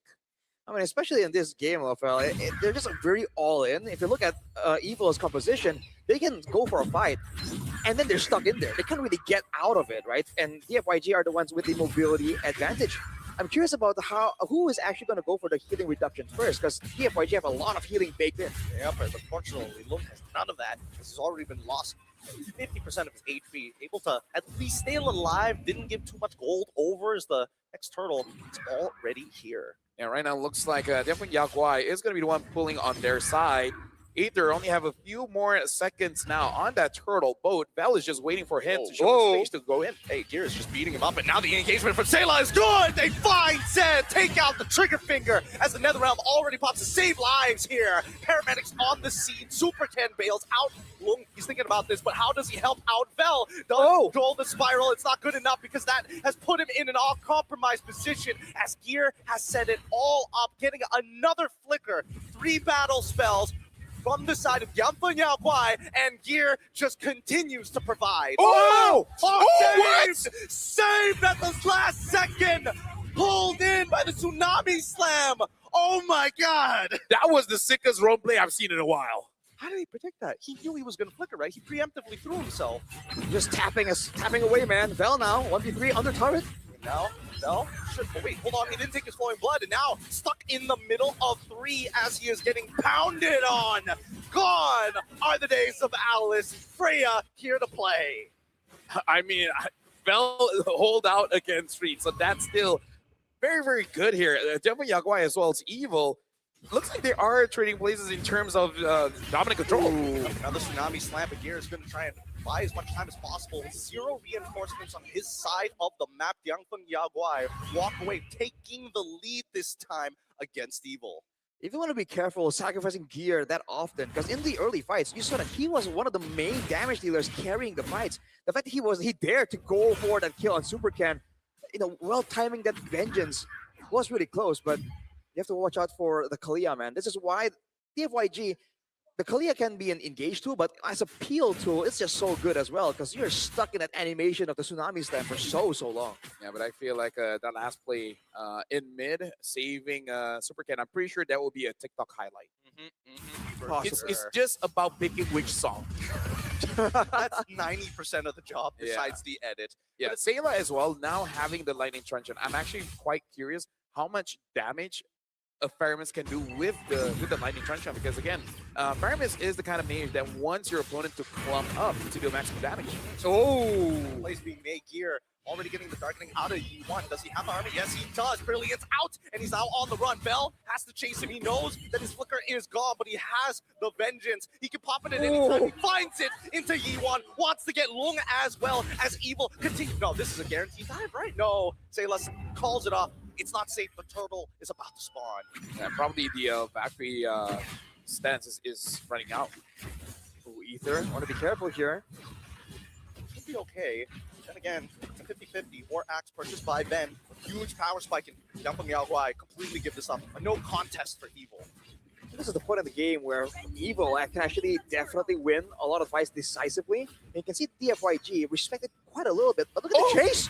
Okay, another Tsunami Sign coming out. Nether Realm as well to protect his life as Zed. In trouble. Yi1 doesn't know how to get his damage into that middle of his fight. Oh! He comes in the middle of the darkening, and now it's create space for Lung as he's on top of Gear, flickering forward. Lung takes him out, wants to get Aether. He's going to get hit by the Dragon Ball. Is he? No, he waits for the perfect time. Aether places it to a T. Powerful, no flicker. Overkill. And this is why I say is the thing about Yangfeng Yaoguai is they force it out when they really shouldn't. Like when we saw this yesterday, there's no reason for you to fight that. You already saved yourself. I don't know. Yep. And I think that Evil at this point, with Powerful so eager to get this kill, and Yi1 really is out for Aether, right? This is, again, the third time he's done this. No darkening. He still has the Brilliance. He's trying to get out. The Tsunami Slam is good. Yi1 takes him out. And now Bell trying to peel up 4 members. The Flowing Blood gets caught in the wall. Unfortunately, Ben, he is just so stable in the front line. What are you supposed to do against this guy? Yeah, not much, actually. You gotta wait for more power spikes. But, man, I feel like Aether has been caught in an odd situation multiple times this game. I wonder if he's not pre-planning his routes, his rotations. Because on a Yi Sun-shin, that's part of what makes that hero so good. How fast you can farm up and move around the map to collect all that farm. Or he trusts Sayla so much. Have a personal medic ready at any time. Okay, Bell engaging on a fight that I'm not 100% sure should have been started in the first place, but considering the position of DFYG, they thought maybe they caught someone. Bell once again jumps in. Doesn't get too much here, but at least they know that the Brilliance is gone from Yi1. Yeah, Ben is basically like the moment that all this up, he just dives in. Oh, and Gear finds the final slash, forcing Yi1 to flicker. Oh wait, Evil, they're punching them right at the ankles. Good timing there. No flicker available for Yi1 for the next neutral objective. And look at the setup, but Super Can. Careful, man. Ben. I mean, the vengeance, not enough. Not even remotely close as Lung is able to burst him down and Powerful. He's got an opportunity. Tech charge? No tech charge? Gonna save the tech charge? Finally, there's the tech charge. And Gear is doing a godly amount of damage. I like that. It's like, hey, that's all you, buddy. I can save Super Cat. I don't know about you. I mean, I like how you were like, tech charge, and it finally came out. I found it interesting that they sent Ben to essentially split push, but then when he was punished, they didn't go for the neutral objective. And technically, I don't think they can. They don't have a lot of built-in shred the same way DFYG does with the Lunox and carry. Super Cam though. Okay. He will be able to use his punctures to get out of the awkward situation that he was put in. But I think Evil at this point also understand that fighting for the Lord contested is going to be pretty hard. We might as well just keep beating off of you. As what you want gets caught again. Able to get the brilliance in time. Total Wall only connects onto one full side. Good wall from Powerful. And Ben takes out Long as they now start pressuring the Lord. Dude, Demon Yaguai has no idea to deal with Ben on this Freya. I mean, like, it's a China special, but it looks like they have no idea what to do against this. Or it's China PTSD. It's like Oh, every time they see it, it's like, I remember what my league looks like. Now I know why we always ban it. Dude, especially with the Faramis though, it's just so difficult. Because again, there's two ways. You kite back away or you burst him down. With the Vengeance and with the Faramis around, you just can't burst it down that easily. And the chase from Ven so far is fearsome, dude. I can't imagine being chased down like that. God, and this is off of the ban of Sora, by the way, who's amazing at chases. Look at the items as well. I think that it's relevant for Super Ken to get the brute force breastplate. Yeah. He needs to live, but they also, as I mentioned before, don't have a lot of CC. So again, I feel like Ben, he can basically do whatever he wants. Illegal? I don't see no laws here. I feel like Demon Yaguai, they need to kite out many abilities coming in from Evil, but Ben is not giving that opportunity. Seem as powerful. Those walls are costing Demon Yaguai quite a lot here. So I feel like if they're able to kite it out, they might eventually win, but doing it is so difficult. And kiting back is one thing, but with the Kalia, with the Alice, they won't actually hold their ground and sustain back up. But if Evil can land a few more kills and get more gold, they might be too far ahead for DFYG to even stick around. Whoa, Ben engaging pretty early to get the brilliance out, and now they've even caught it with the help of the mighty swing. Well, now we see Gear having to flicker away from the Tsunami Slam as Bell is trying to tank as much as possible. He needs to clear that wave. Finally, the inhibitor will eventually start to collapse with the help of Aether, and they back off. 0 casualties. Once again, the clean technical play of Singapore. I gotta say, Demon Yaguai looks lost here. And Evil, they're just like, forward? Like, they don't even have to really think about it. Van just jumps in whenever he sees the opportunity, and Sayla is basically making a bad play look very good. I think they gotta not put E1 so like just be careful of Powerful. That's the only guy. And Gear, honestly. I mean Gear, but at least you could like see Gear. Oh, dude, they did a fadeaway on the orange, and it was alive with a sliver of HP, and they allowed it to tick down too. They really seem like they are caught off guard. They're stunned by just the sheer momentum of Evil. Evil basically drafted a good teammate composition and said, all the way, right? No breaks on this train. And they're living up to it. They haven't taken the base turret on the far side away from the Lord, but at this point, they might not even need to.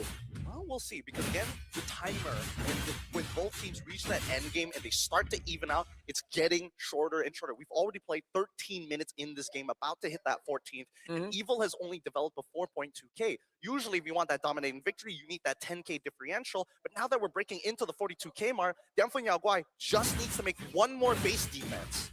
Yeah, looking at the items as well, looks like E1 wants to go for that Holy Crystal. Not sure how much he's far off, but I'm guessing by the time the Lord spawns, he should have that Holy Crystal. Look at this move though, Evil fully stacking up on the lower side. Now this is the dangerous crossing, and DFYG, they're split up.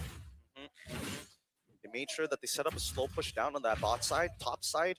It's a net negative for Evil for now. They might need to correct that, but they don't mind it pushing it just a bit. Here comes Zed.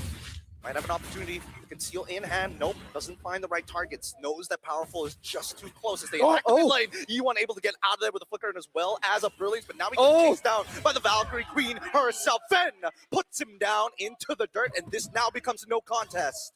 Where you going? I can't believe I'm right, but Demon Yaguai, they win and lose based on how E1 is playing. If he gets caught, it's like, okay, there's no way you guys can win. And he gets caught all the time. Was he caught though? He's gonna run down. He has the most deaths of the team, dude. I know, but he avoided it. He flicked it out. He tried to outplay it. Ven is like, come here, bro. Dude, come here. He was never getting away from that. Why did you go mid like that? Yes. You're a mage. Even fighters don't do that. And better yet, it's you're playing a scaling mage, literally all scaling items. It's not like you're looking to protect yourself. There's a better path. It's longer, but it's better. I feel like one plays like a jungler. I feel like Yeah. if I see any kind of farm, I need to take it. But here we go. Inhibitor going to collapse. Then looking for a position. He's already got 2 autos. Oh, here comes the Tsunami Slam. And now the NetherRealm. Nobody takes any damage as they start breaking away at the members of the F1. Yeah, why? They already made the Thorn Ruin work. Long finds one. Might even get a second here. Onto Aether. Gets it as well. Starts pushing forward here. Must take the fight. Doesn't get the final slash off. But the triple kill is through. And Evil have been put in their place. I just typed Ben on WhatsApp and then he just died. Yikes. No, my bad, bro. My bad. LFL, he died and he gave the shutdown too long. Yeah. Bro, talk about going from bad to worse. Yup. 6-3-0. Oh, boy. Lung's been farming the entire game. And off of those 3 kills, the big shutdown actually got him his 4 item, which is the Mythic Gun. He got 2 items from that. Let's take a look at the replay here. Honestly, it starts off really, really well. And then they got stuck in this massive throne. And Lung is just free hitting the whole time. No one was on him. He initially got this place, but it's like, actually, this works out better for me. And he continues to push on forward. Now, hold on. You want, I swear. Don't do it. You die again. It's not going to die. It's not going to die. It's not going to die. We're cool. We'll chill. But I don't know Oh, about Ruin. Doesn't hit onto anybody. At least Ben at bare minimum. Phantom Execution. And now we see, well, the final slash off is dead. Doesn't allow him and cancels it as well. No Tsunami Slam. Oof, man, now you're seeing the back and forth because DFYG have caught up. With that sequence of events, Long has the Malefic Gun, but also the Wind of Nature. Whereas before the base defense, I believe he was standing on 3.5 items. 3, yeah. So he got a huge boost. Right now, it's Evil. Evil are the ones who have to really think about who they want to send out to really zone out Long. Because before, they couldn't really burst down Ven, but now with 6 items, it's a real possibility. You saw Ven's HP bar just get chunked down. And now the problem is, Ven has been doing a good job to shut down Yuan, but the moment you go for Long, Yuan is all alone, and then he starts becoming a problem. That's the problem when there's multiple threats. Tech charge already through it now. Callback Reese gets him right into the back line, hoping that the sides curled out here, flickers away. He doesn't die, and now the NetherRealm keeps him alive as the Throne of Ruin finally pops onto 2. Will can still free him, but he wants more. He needs to close the distance quickly, but Powerful says no. Walls, and they disengage. Lord, still available. Man, no casualties, but this is the investment that Evil made earlier. They have the far side base tower down, but now this is like a late game. All the items are getting completed for DFYG, and they can shred on the Lord really, really fast. So they have that factor going for them. They can sneak this Lord if Evil aren't careful. And actually, that's a big problem that I think Evil knows. So they feel like they gotta Yes. Here comes Tsunami Slam already through. Oh, and he's able to get out just in time. Is Powerful. Does find some counterplay. He's gonna come back. He's a tech charge. He dies before he gets it off. And now Gyapfun Yakwai missing their mid laner. Yuan missing, and Bell looking to peel Throne of Ruin onto 3 targets. And Gear can only do so much as Zed tries to save. He has to run. 2 down. The overextension complete. And Long, with no more pillars of support, quickly wins up Natures to get Super Ken into the mix, and Gear finally dies. Here's the thing. That was definitely why they hesitated, because they saw Bell there and they're like, do we help him out? Do we not help him out? Because I feel like, oh, he's gonna die, but oh wait, he's surviving much longer than we thought. And because of that, Zed got caught as well. That was a moment of hesitation that Evil just took advantage of. Oh yeah. Yeah, man. I mean, that might have just costed them the game. This Lord is so important for both teams, and Evil has just gotten it without any contest. DFYG were separated, and when they're not together, this is the quote-unquote weakness of a traditional composition. Whereas for Evil, that's exactly what they want. If they can get 5 1v1s, they would take it. Yeah. Really dangerous game here. I mean, the engages coming in for Vel has been good. I see a world where they can actually defend against them. But it comes at a lot of cost, and Evil just need to be unaware of their position. So far, Sayla has just been the big savior with the Netherrealm. Yeah, now Van having the Malefic Roar Whoa. will deal much damage. Tsunami Slam already countered. Oh, my get long! One shot by Sayla, the Tech Charge onto 2, and the final closing fight for Evil as they get their first point here at the Swiss stage. Dude, like, wow. I'm sorry, but Zed, that was unnecessary. You got to deal with the Lord. Let someone overextend and then pull them into the base. I don't know, man. Temple Yaguai, their timings are so off, and it's costing them everything. I feel like it's that autopilot mode where you're like, what should I be doing? Not sure. And you kind of run around and you do the wobble in the mid lane, kind of walk in circles a little bit, then you realize you needed to be somewhere. Oh, dude, that was crazy. I thought it was going to be a lot more decisive than that. But the fact that Long just got immediately cut down, I don't know if that was unfortunate, if that was commendable from Evil. Whatever the factor was, that it completely sealed the deal, man. We were hyping up the late game for so long. Yeah, powerful, able to charge in, and everyone following up after that. We're going to be looking at the hesitation here because seeing the movements of Tianfeng Yaguai, Yuan was caught again. And then we can see Yvel jumping in, trying to get that kill onto Ven. And they do not want to back him up at all. But then seeing that he was actually surviving a bit longer, then they decided to go in. But by that time, they just put in a very bad position. Oh, it's the Mountain Shocker. Yeah, it's the Mountain Shocker. Literally, he gets 2-tapped here. He really did. It's so unfortunate for Long because he knew he wanted to dash forward, and I think Aether saw the same vision as well. Yeah, Sven doing a lot of damage, man. Like, after the Malefic Roar, like, selling his boots, I did not thought he would just 2-tap Long. That was... Ooh. Anyways, right now, we are going on to the stage with Brigida as well as Evil for the interview. Thank you so much to our casters, and once again, congratulations to Evil Esports! I could hear your supporters all the way from here. Okay, so congrats, Aether. You're welcome to the stage, and I have a few questions for you guys. So maybe starting here with Aether. So how does it feel now that you actually won against your brother? Because this is M7. This is the World Championships, the biggest MLBB stage of them all. So how does it feel? Of course, I'm happy because I can beat him, because in the last match, I think I lose in MDL when he is in Evo Second, and I'm in Aragio, I lose to him. So now when I win against him, I'm happy. All right, so did this have anything to do with how motivated you are heading into this match? Were you a bit more excited to go up against him? Were you excited in this match? Yeah, of course I excited because but I'm not expect to beat him in the 0-1 lah. I hope we can beat in 1-0, so we have more of life like that.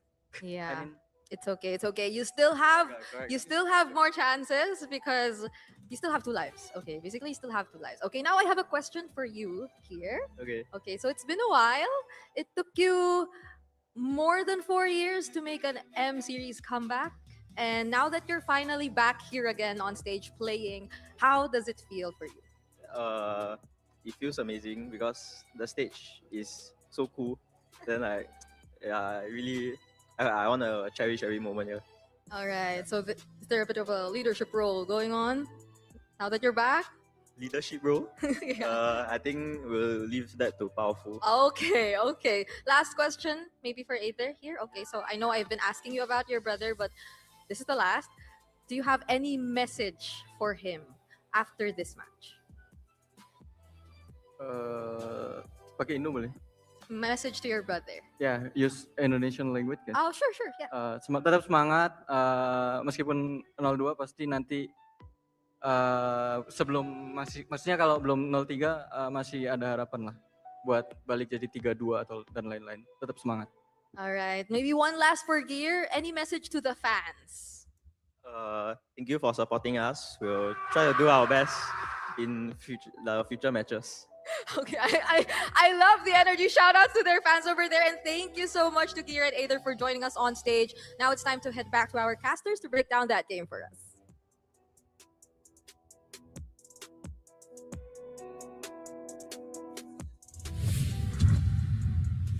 Thank you very much, Brigida. And yes, Aether is right.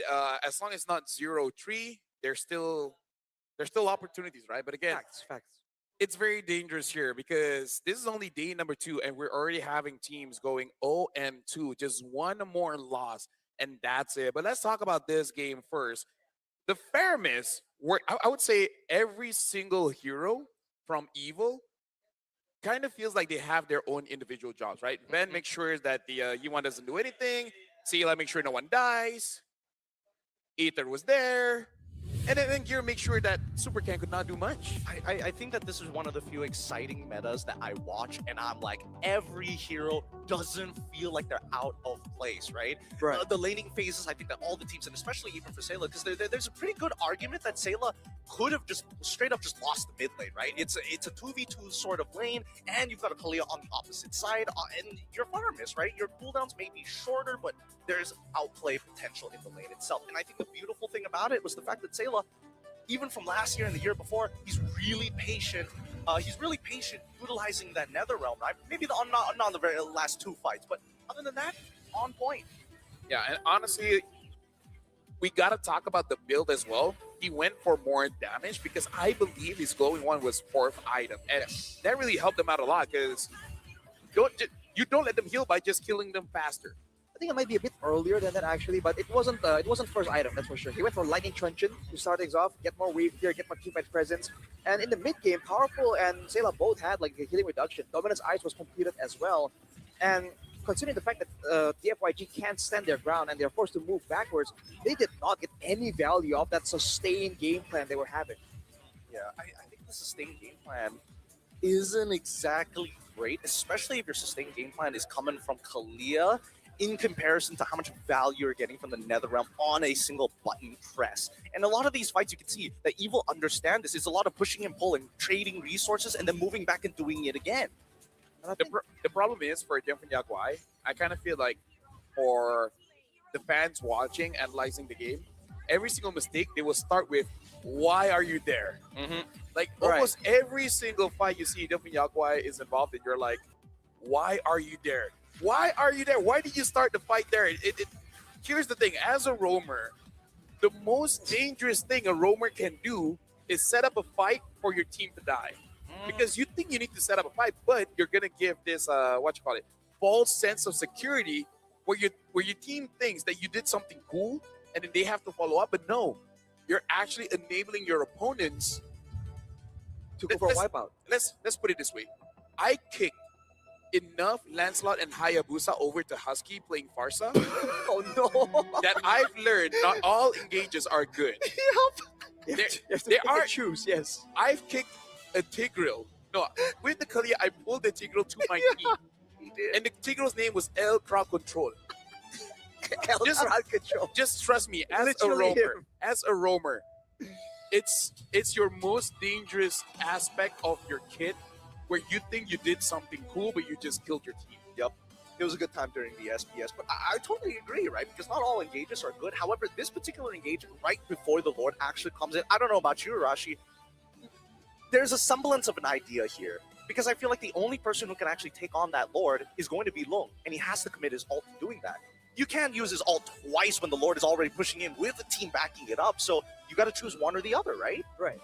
For sure. I think DFYG as well, you saw that the moments that they do well is when they do the push and pull really well. But there were times where you've seen Powerful use the tech charge, you've seen Ven use the Vengeance, you've seen resources expanded, and they were hesitant. It's almost like they weren't really keeping track of the skills, the cooldowns that well, right? That's why there were some moments where Vel was in there, and then you see Long and Super Ken like, yo, are they gonna catch me?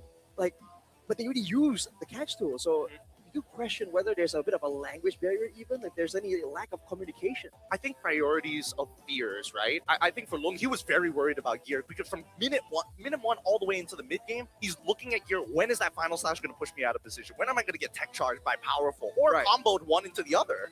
I gotta say, Yuan has to step up, man. Yeah, Because that too. in M7 we have so many like top tier mid laners. We got the Sans, the Stormies, Sanji, the PH Sanji, right? PH Sanji, yeah. Because I gotta clarify. Yeah, it's gonna be tough if you play like that, because trust me, if your mid laner is not doing well, no one is gonna be doing well. But you guys can do well, because in Mobile Legends, every play starts the same way with the small moves that matter. The early rotation, the upgrade path you map out, even the skins that you use. Because actually, trust me, after years of playing this game, skin actually does matter. Yeah, for sure. Right, for sure. Those are the choices, set everything in motion. And when those moments hit, you want nothing to slow you down. That's why your unlocks, your upgrades, and every step in between stay fast and secure, keeping your game in rhythm and giving you smooth access to everything that you need, both in-game and beyond. All brought to you by the official payment partner of the M7 World Championship. It's Visa. Be the champion you want to be. I swear, it's so great that we have Visa as a sponsor, because when I wanted to potentially pay for the new Aegis skin, I know there's an even newer one that you're going to talk about in just a little bit. At least Visa made it go super quick. Yeah, and here's the thing. You guys can actually get the new Aegis skin for free. Just make sure you guys log in for 13 days between the 9th of January all the way to the 31st. So you have quite a lot of time for just 13 days to unlock Aegis Burden and Night skin. So yeah, just log in. It's as easy as that. Don't miss out. Again, I get so many messages of people just being like, when's skin gonna come back? Could you give me that particular skin? Could you get me an M series skin? Oh, and I'm like, no, sir, stop. It's already passed. You had 31 days. Yeah, and after that game, definitely Yaguai now being at 0-2. It's unfortunate because Guangzhou Gaming did not make it out of wildcard, so now there's only one team from China. They got to lock in. But after this, there will be one more best of one. It will be between Team Falcons going up against Team Liquid. So that's going to be an interesting one. We'll see you guys right after this.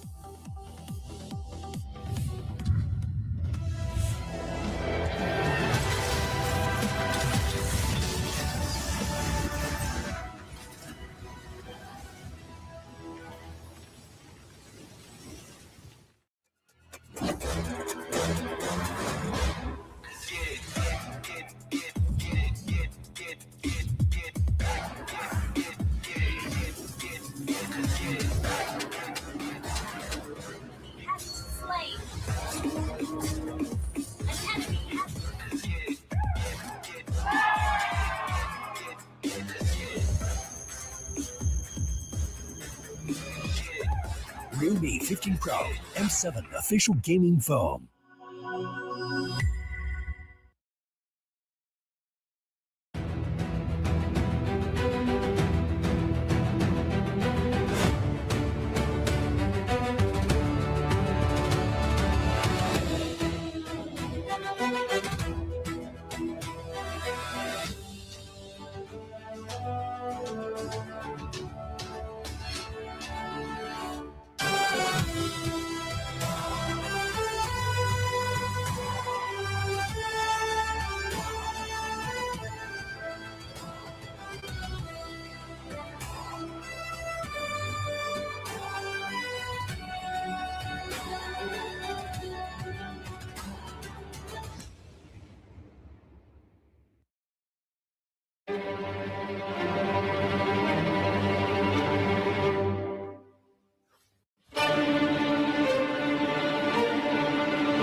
Oh, are your M4 World Champions.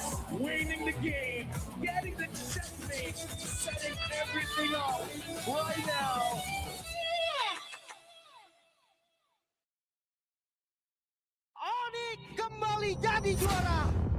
Are going to the M7 World Championship. Let's go.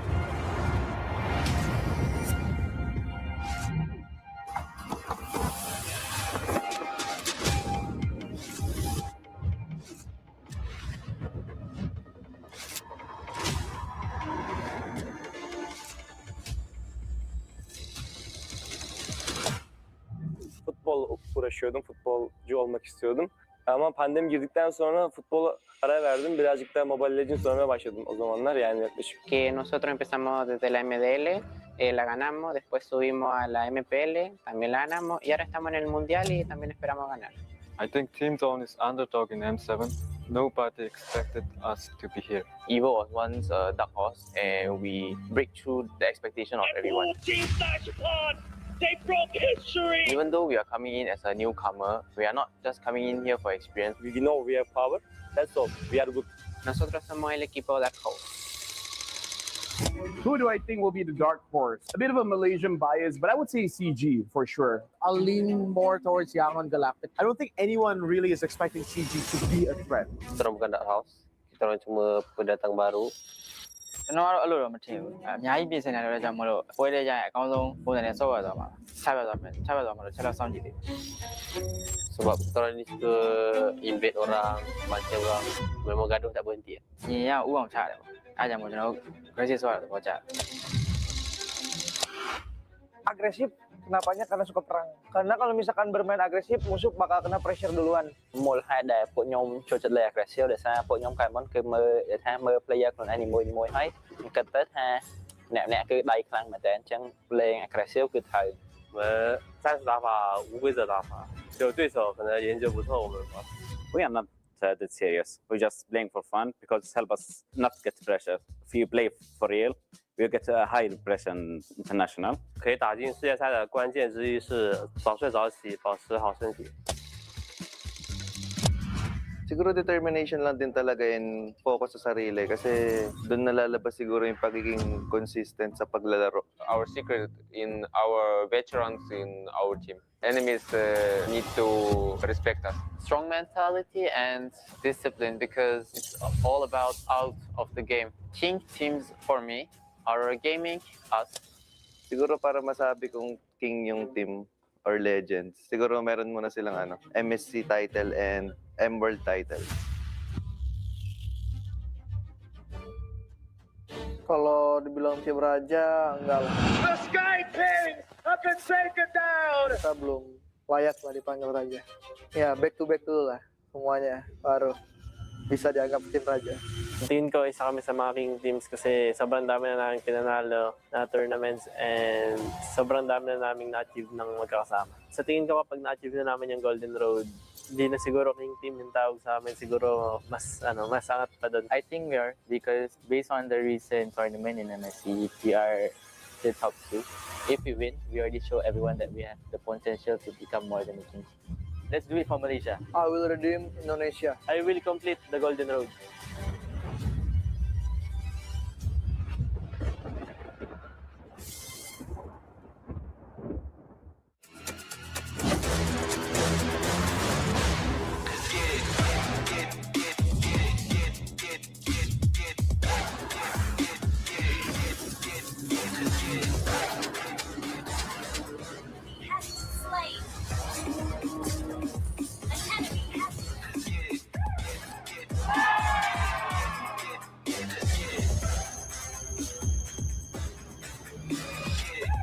Ruby 15 Pro M7 official gaming foam.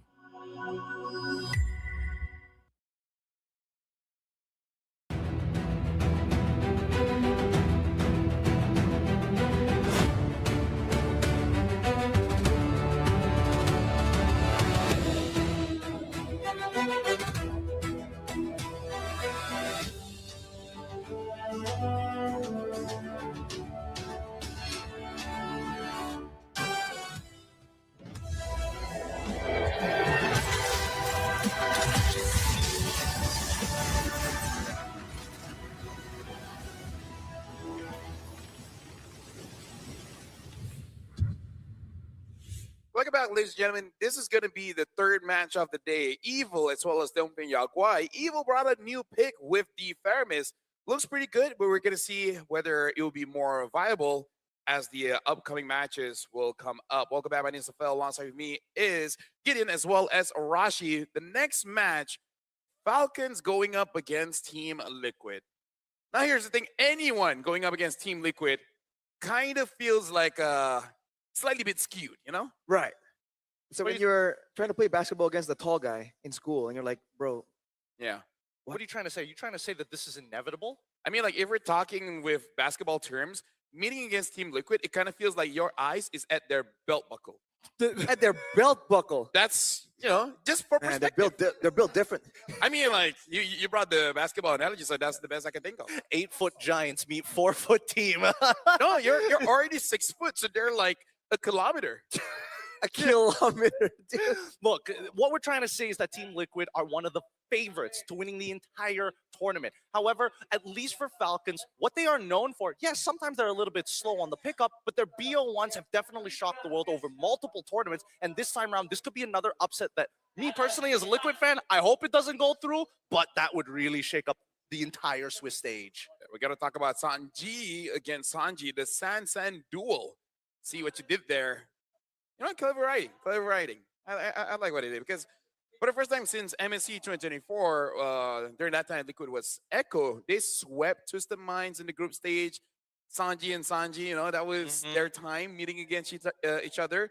And all eyes were on Sanji, especially that game yesterday with the Lu Yi. That was a bit unfair. Yeah, that was crazy. Like, I was happy we have not seen Lu Yi for a while. But then Sanji is like, hey, buddy. You almost forgot. It's true, because it feels like, in a macro sense, a lot of mages are like, oh, they're simple, they do the damage, they scale, they do great things. But then Loyi takes that a step further, where it's like, oh yeah, I have simple abilities, a conditional crowd control if certain conditions are met. But most importantly, I can accelerate or slow down the entire game with the rest of my team. Yeah, man. Like, tempo and momentum is an underrated tool that a lot of teams right now are really trying to use. But when you understand the intricacies on how you want to set up for objectives faster, use it for rotations, use it for flanks, that Lo Yi is just different, man. We got to talk about Falcons as well. Bringing back Fredrin Matilda. Now, that was quite a treat as well, because they basically just overpower their opponents, especially when it comes to the early game. And then at late game, it kind of looks like it's very hard to deal with. But now, I don't think this will be too hard for the majority of MLBB fans to pick. Unless they're dyslexic. Unless they're dyslexic. Oh, dyslexic, they're the same name. They're like, Well, there's an extra eye. Yeah, there's an extra eye. There's an extra eye. Every bit matters, man. It would be so funny, Prod purposely switched it over. It's like, you thought you didn't know about the extra eye. You remember which one has the extra eye? No pictures, just the name. Only real fans would answer this question. I mean, like, Sanji from Falcons is an amazing player, but Sanji from Liquid has built a repetition for himself. Like, everyone from the Philippines is strong, yes, but individually, Sanji, as a mid laner, has made it so that meta beat that. If he feels like he wants to use this pick, he will make it work, and he will let you feel like you're late to the meta. Right? You feel like he figured it out when everyone else is clueless, but then eventually you're like, actually no, it's just him. Right? It's not something that everyone can do. It's just him. Yep, it's unique to the player, and I think the scary part about that is even when mid lane Sanji is playing his per usual mid laners, you can kind of see that it kind of conforms to the role designated to him. But that Loyi gives him that level of expression that I don't think any other mage, other than maybe Selena to a certain degree, has enabled him to do. And to be fair, the Lo Yi has a very stacked kit, right? Damage, crowd control, sustain with the shielding. So it's if you don't really know the intricacies, it gets confusing because there's so many things you can try and use, right? But if you know the details, that's where you can pick and choose and select. And credit to him, he's been able to find the right moment for every single game that he gets that pick. Now, as much as I am a particularly large Liquid fan, I need to be even out the playing field just a little bit more, because what I do know about Falcons coming in from MENA is that all of them, every single one of them, are working on their final year of their degree, and they all have different degrees. And if you're Asian, you'll understand that it's definitely it's a mixture of the top 3 potential jobs that our parents are hoping that we would take for us, and they had their final exams just before flying over to M7. So coming in here a little unprepared. Yeah, but despite that, they're honestly looking pretty okay. And I can see the point that you're saying here because their draft is basically something that you have to crawl back into history. Yes. Right? It's been such a long time. We've seen Matilda Frederick, just Matilda, right? Even in ranked games, it's rare to see that Matilda now. And I believe Team Liquid is one of those teams that will let that go because, again, this is an old meta. They know how to play against it. At most, you might just ban out the Matilda and see what else do they have in their kit. But other than that, it's quite an uphill battle to deal against Team Liquid. For sure, man. Because we just talked about Sanju, we haven't talked about Sanford. That's a different problem. Yeah, so again, against all the other teams, there's already a challenge, but let alone against Team Liquid, I feel like they have to get a crash course and figure out something that really works out. Even if they want to try and go for the old meta, they have to execute it much better than usual too. Well, I mean, let's look at the lineup for Team Falcons, right? With Sanji, Boyet, Cuffin, Troll, and as well as Sano. I was always curious whether or not Boyet would be able to jive with the team, but considering that they played the regular season with him, he was actually looking like really a solid playmaker for everybody, allowing people like Troll and even Sano to not only find the space, but have moments of their own. Yeah, honestly, I was very impressed with Boyet's performance yesterday on the Frederick. But then comes to the question, what else does he have in his kit?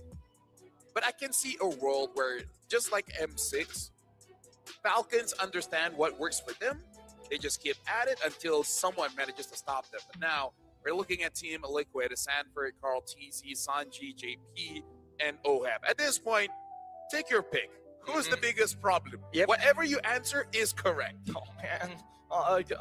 Coach Tic Tac is also correct.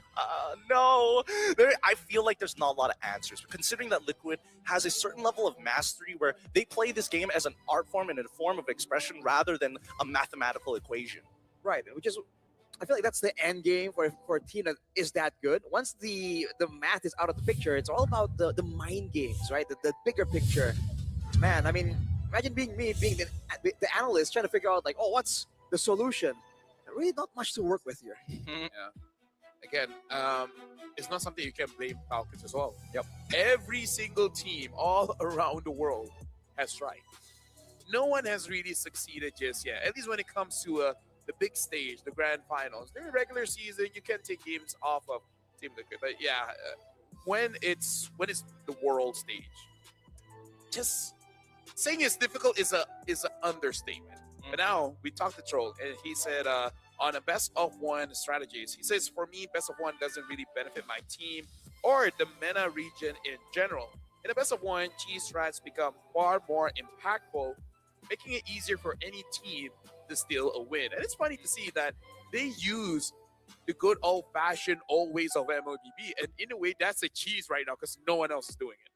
I mean, you gotta love some cheese, man. I think that's the fun part about seeing all these teams. What can they come up and what will they inspire from the other teams? Right? Maybe now we're gonna see some more Matildas. Not always. It won't be like the go-to meta, but on the occasional time it pops up, you're like, hey, Falcons did that, you know, and that's a cool part. You know, there's some props to be given. I personally just like the mindset that Troll has when he gave that quote. He understands the kind of situation his team is in, very self-aware, and knows the potential of what he's fighting ahead of time. Now, all of us here with Talent Predictions leaning into Team Liquid. The scariest part about this, like Troll mentioned, a single cheese pick, maybe a multiple cheese picks, they could potentially steal a game from one of the tournament favorites.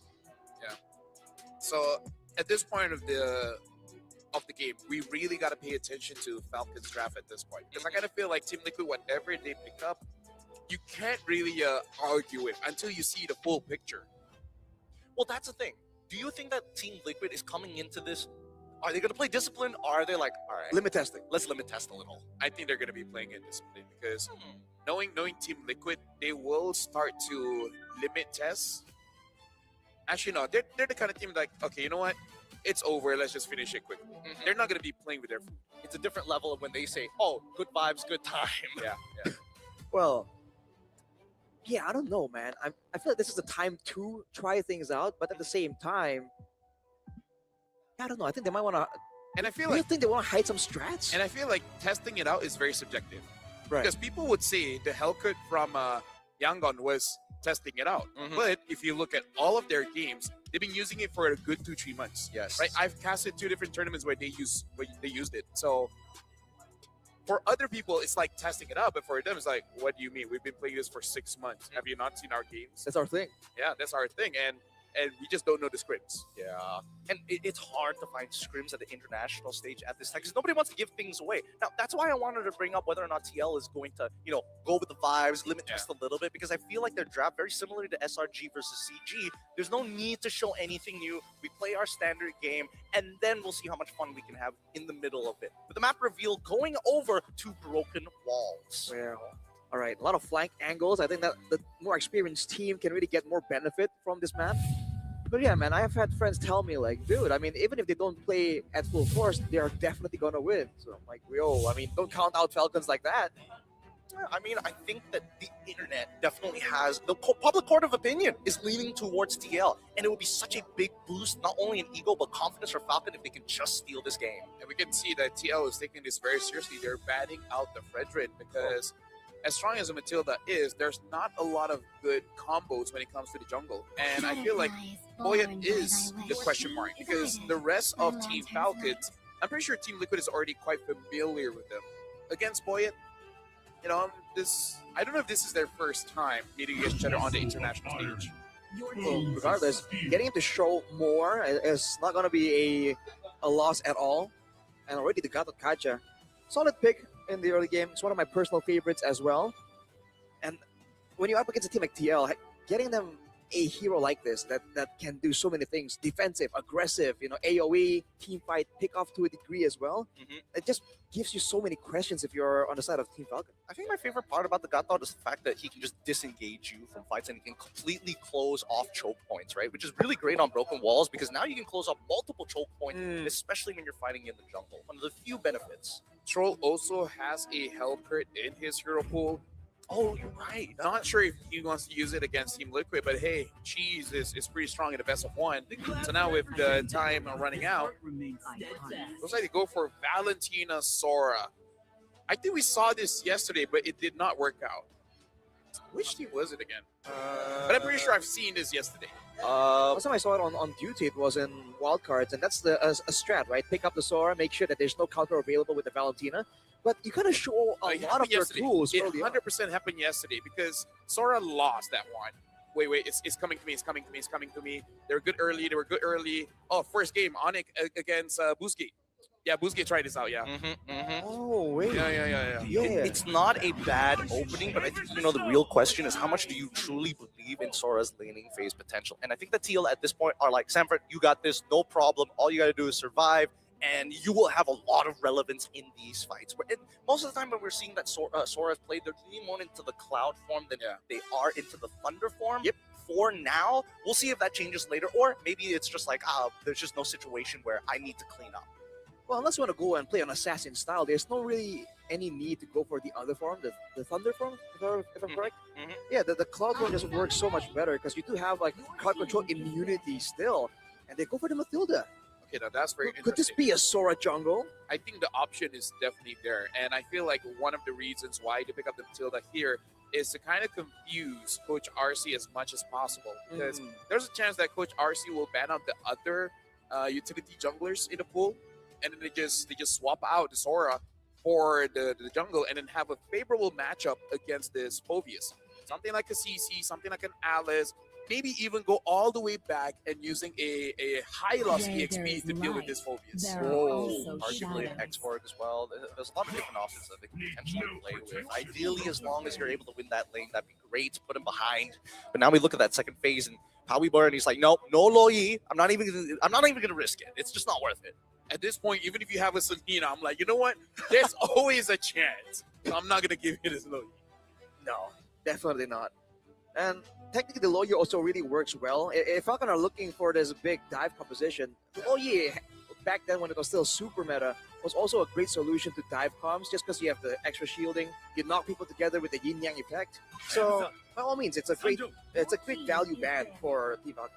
Yeah, they banned out the Hayabusa. So there's a chance that Team Liquid, if it's open, they might have to go for Joy in terms of junglers that are still available, or they will go with something like a Suyo.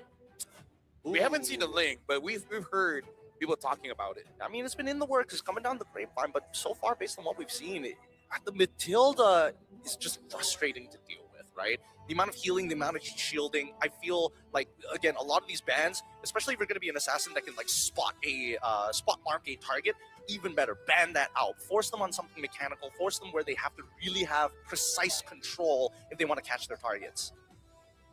Oh man, so all the options here for Team Falcons. I'm wondering if there's any angle for the Sora to go gold, because we saw a bit of that in the wild cards as a bit of a curveball, you know. So that could be an option, because the gold options have been like taken away by TL, getting away the carry too.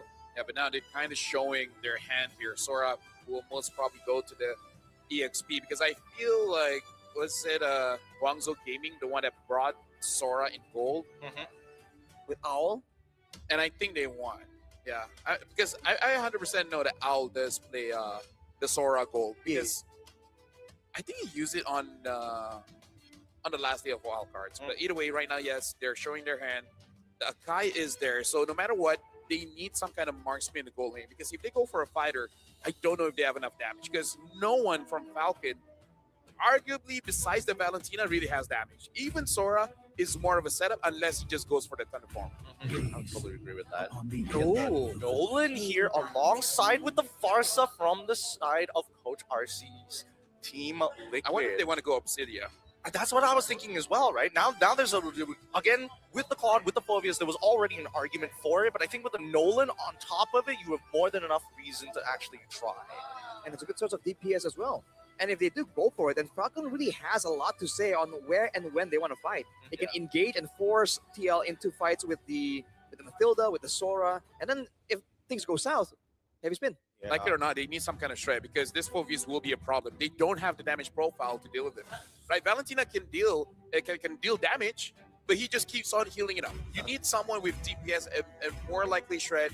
If this hero cannot use a DHS, they're going to have a problem. Oh, yeah. And even if they lock in something like this hero does not use a DHS. It doesn't use a DHS, but if he gets enough of a lead, then maybe it's not so bad. But at the same time, it's a very fine line. They're coin flipping this. Yeah, but the thing is, Granger kind of loses in lane going up against a Claude. So I don't know how they're going to do it, especially considering you're going up against a Farsa. Well, it's a bit of a skill matchup. Well, level 1 is where it's predetermined. We'll see. Rotations are going to sway that lane in one way or the other. The Granger, though, again, a lot more like bursty in a sense. So if Team Falcons want to really get a bit of a lead here, they gotta try and get so many ganks over to the Granger. The reason I kind of don't like it, we already saw a Granger earlier, and we saw the amount of damage that he did, which is not really. And no one else from the team really has damage. Ladies and gentlemen, this is going to be the third game of the day. It's going to be Falcon going up against Team Liquid. This time, this is for the 1-0 bracket. So winning this one gets you one game away from actually qualifying, and that one pushes you down to the 1-1. Welcome to the land of Dawn here.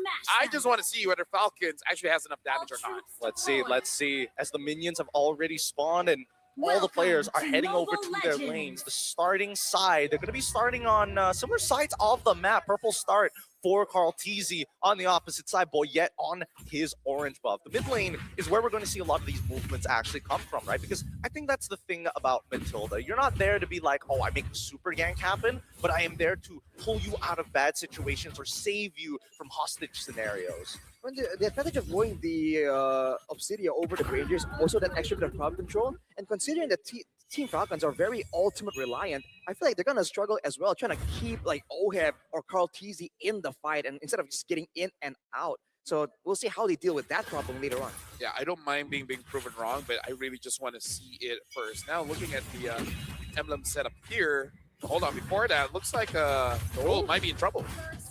Just like that. He just walked up and took it. But he had flicker. Yeah. No. As a roamer, it's faster for you to come back into the game if you just die at that point. That's true. That's true. Anything below 90 seconds, it's not worth it to use your battle spell. Just die.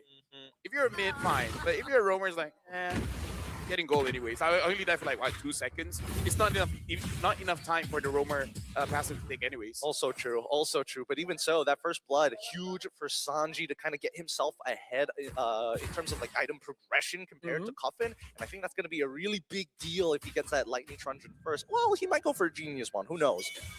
A gang attempt here in the mid lane. Yeah, I want to try and get Sanji under control. TL Sanji, because again, the Farsa can roam so efficiently. And right now, at level 4, which team really has the advantage? Because in a continuous fight, I feel like TL might actually do okay. Oh, Sanford already using the flicker, and I feel like with Akai, you're more favored around the turtle. Because hold on, Sanji doing a lot of damage on Sanford. Yeah, they should just go for this kill onto Sanford so far. The Revitalize from JP saves his life. He's buying a little bit of time, doesn't get his passive off. And now JP has to back away. Kaltizi trying to look for a trade ball, yet survives. Magic Worship, okay, the shield comes just in time. And now, as they make sure, no lethal ignition to worry about. And the taunt, no, it's too late. Boyette takes it, finds the first turtle and kills Daddy JP alongside it. I was about to say Falcons made a mistake. They should 100% just go for the turtle, but they still got it. So, hey, not punished. Not punished. And Sanji's walking away with 2 old Carl in his lane. Oh, wait, hold on. Whoa! Matilda Airlines already coming through. Carl survives, and Oheb making sure that Troll takes the punishment, forces the flicker. Here, Sanji in trouble now as we see that Coffin is able to find it on his own. Yo, that was Falcons. That was hot. We thought there might prove to be a problem in the macro department, in the cheese department, but in pure execution, a Red Tree win, almost a 1v1 outplay. Dude, Falcons are online. They are online, and they're going to keep on going. JP spots out the information. Purple buff once again being taken by Boyette. On the opposite side, though, Kaltizi doesn't seem like he's been able to find, or just a little bit short on that last hit. They're going on JP right now. He should be okay, right? Akai actually does do quite a lot of damage as a utility jungler, but yeah, looking at the items that's been built, having the Molten Essence on the Akai kind of does help out just a little bit when it comes to the early game here, because again, their draft really does not have a lot of damage. But if Cuffin continues to play the way that he's been playing, it looks like there won't be that big of a problem because he does have that better S-Strike. I think their mid-trio is walking around really, really well for the side of Team Falcons. I'm just trying to figure out whether or not Team Falcons is eventually going... Where's the conversion, right? Who are they going to eventually give the golden EXP to? Are they looking towards that Granger side, or might as well double down on Sanji since he already has 2, right? I think in theory it should still be the Granger, and so far they haven't been doing that. Even the gold buff earlier was taken by Boyette. So the gold buff advantage that the Granger usually enjoys, Sano isn't really benefiting from, but he does have the Sky Piercer, and a fight might come through here. They're looking for an opportunity, but Sanford is making sure that he does not get caught. Unsure who got that one, but it looks like Team Liquid, they are thinking of contesting for this one, but you got to be careful. Cuffin does have the boss on his side. Oh man, the heavy spin is also a big worry. Sanji still fighting against Sanford, and Kaltizi actually joins in and shows himself with Matilda on top of him. Around. Oh wait, they actually double down on towards Sanford's side. They know it's like fighting him through the mud. Kaltizi wins out on the turtle take as Sanford has done his job. Flickers away. Oh no! Gets pulled halfway across the world, and now the heavy spin comes on through to try and keep them underneath the turret. Sanford cancels it out, but it's too late. He's got backup from Sanji. Feathered airstrike stolen by Cuffin to turn things around, and now Troll and Boyette on the run as Cuffin must clean this fight up from JP and Sanji. Troll still playing in a hell of a game, making sure. It's got the AOG. Didn't know that the interaction worked like that, but either way, they still survive. Team Liquid won a lot for that one because put this into perspective. Kaltizi got the turtle, went all the way down bot, kills Sado, kill goes over to Oheb, and then takes the jungle, both the green one as well as the buff. Team Liquid just like, I mean, like, if you want to fight, sure. Carl's just farming up. He's farming hard. And I think the best part about why Team Liquid is one hold on Feather Dash is already coming out to the turret, making sure that Daddy JP is going to be able to get out scot-free. He doesn't have his AOG back up yet. Yeah, and again, the scaling. I just want to see if they have enough damage because at this point, Carl will eventually become a problem because he's farming up much faster compared to Boyette. And after this, Boyette has to be less stingy about his ult. Oh wow, again, huge damage onto him, and Boyette able to take him out with the help of a couple of ticks of the heavy spin and troll. He doesn't mind going down, but he's already got the Flask of Oasis. If he can survive, that'd be great, but Kalteezy puts the banhammer on him. Nothing gets past him. But there's some moves here from Team Falcons to try and throw a curveball, to try and get something. But overall, Team Liquid, even if they don't really have the kill advantage right now, because of how efficiently they're rotating around the map and leaving fights, they don't mind seemingly losing the fight a little bit if it means they get greater benefits afterwards through farms, through rotations. And you can see the advantage 2K.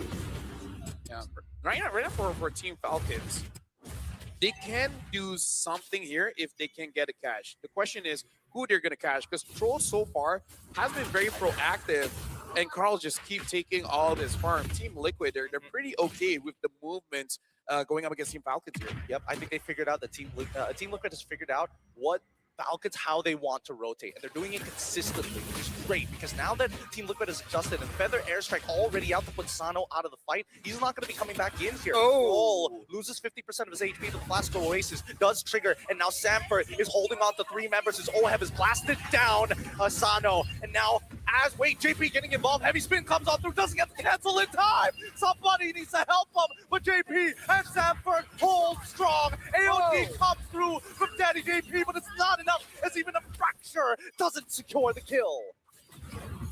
Big back and forth right there. TL with the overwhelming win, but JP, that was a very deep AOG after the fight. Oh, it's easy! Oh my god, what do you even do against that? And now Sanji in the Thunder form doesn't even get enough hits to actually get his ult off. Sanji walks away for free. Yeah, Sanji just played fair by staying inside of the terrain.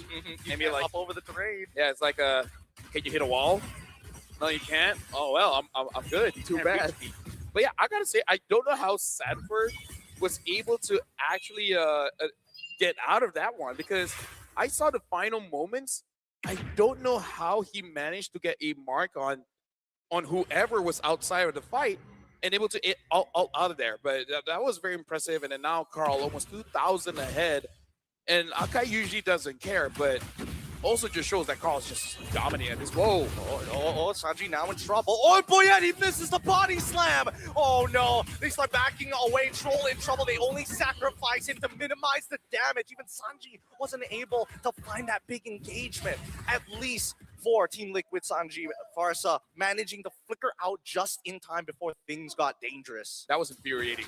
You got the catch, and then Sanji just avoided it in a way that you did not expect, and then flies away. It's an ankle break. Just plain and simple. They thought he was going to go the different way, and he just, in the split second, decides, you know what? They wouldn't see this one coming, and gets out of the way. Now with the Blood Wings, it's going to be a lot more difficult for Team Falcons to catch him as well. And look at the structural advantage, man. TL have so many ways to rotate. Oh, AOG finally coming in between the mid 2 and 3. They go even further as Troll's trying to sustain, making sure that Boyette lives. Fortunately, with Sano in the back, he is just cutting the front line forward and forward and forward as JP walks back in with the help of Sanford, and they manage to take out Matilda. Oheb comes through with a blazing duet 2, and that's just going to be enough to set them back to square one. Again, where's the damage? That's all I'm asking.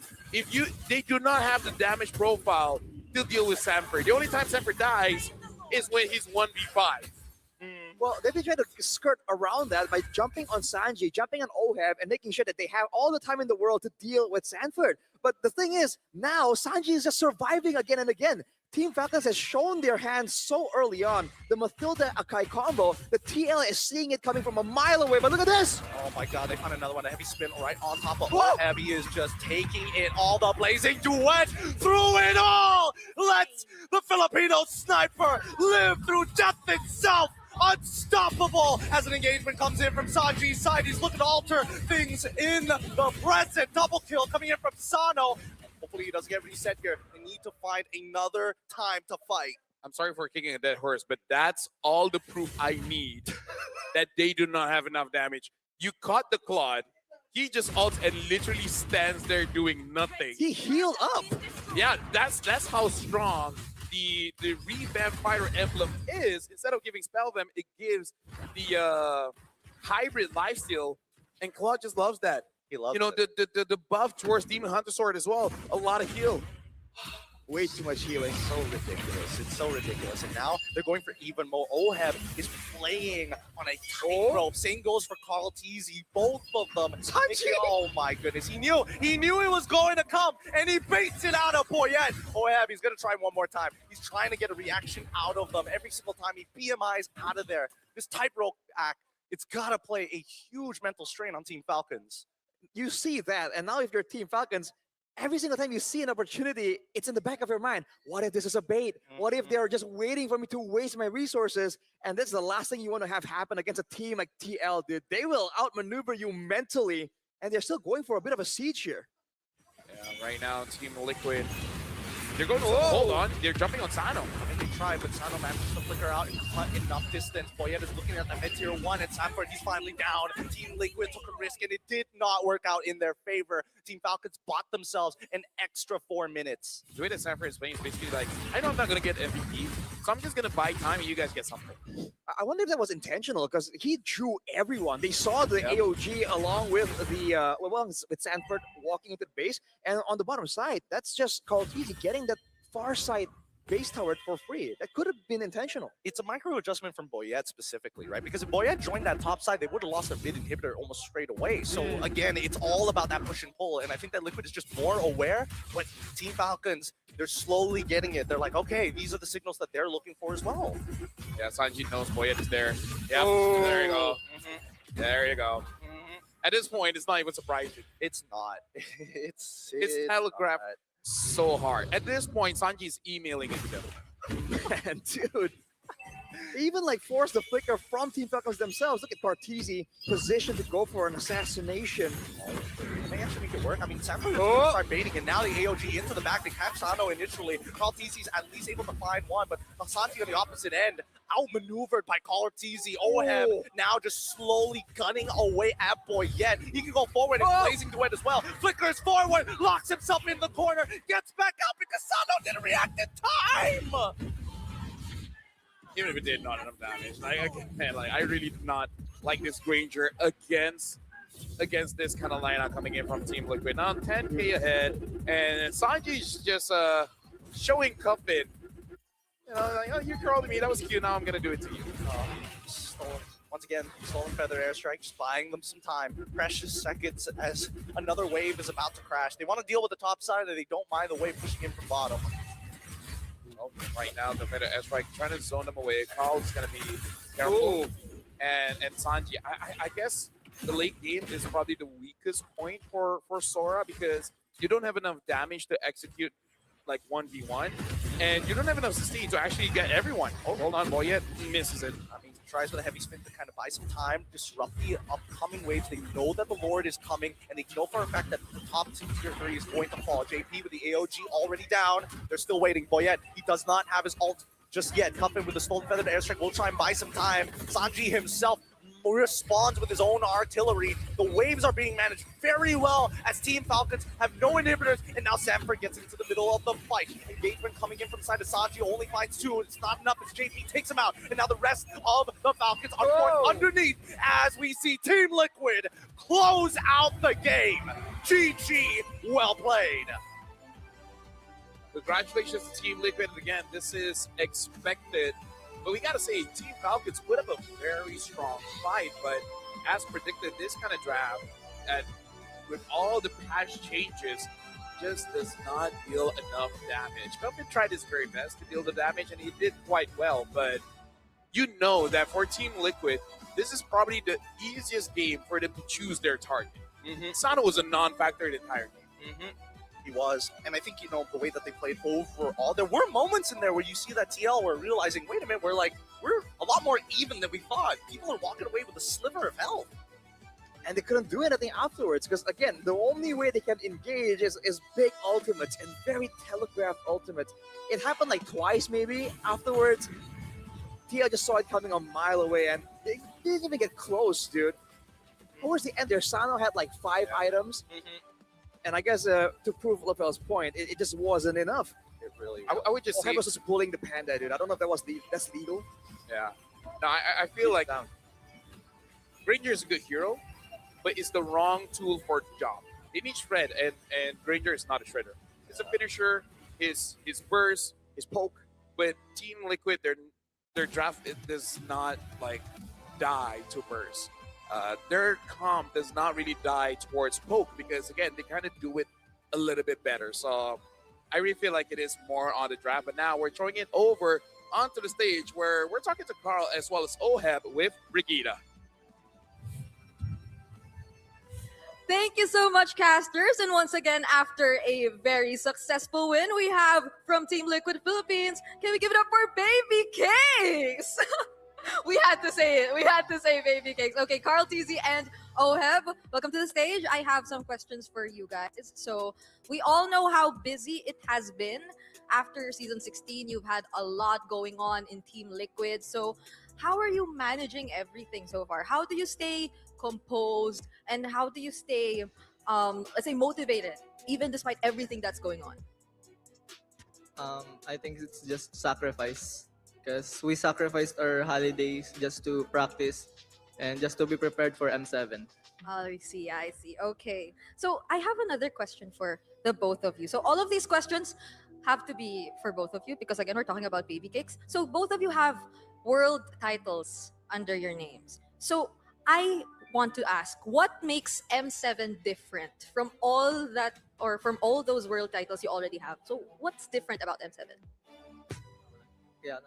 I think because of the meta and I think how complicated ML is right now. Because before it's like just brawl meta and right now there's a lot of micro and macro mechanics in the game and it's really hard to win. I see. Okay. So during those times you had these world championships, you weren't together just yet. You weren't playing together just yet. Okay, we didn't have Baby Cakes yet.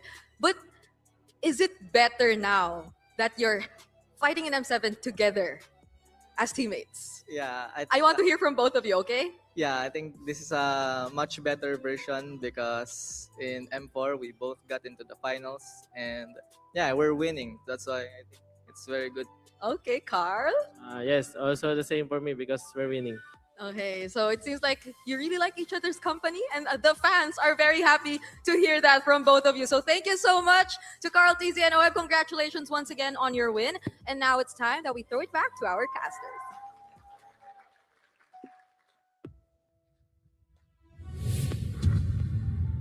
Thank you very much, Brigida, and it's nice to see their perspective saying that now it's not really super brawly. Now you actually have to introduce a bit of macro into the game.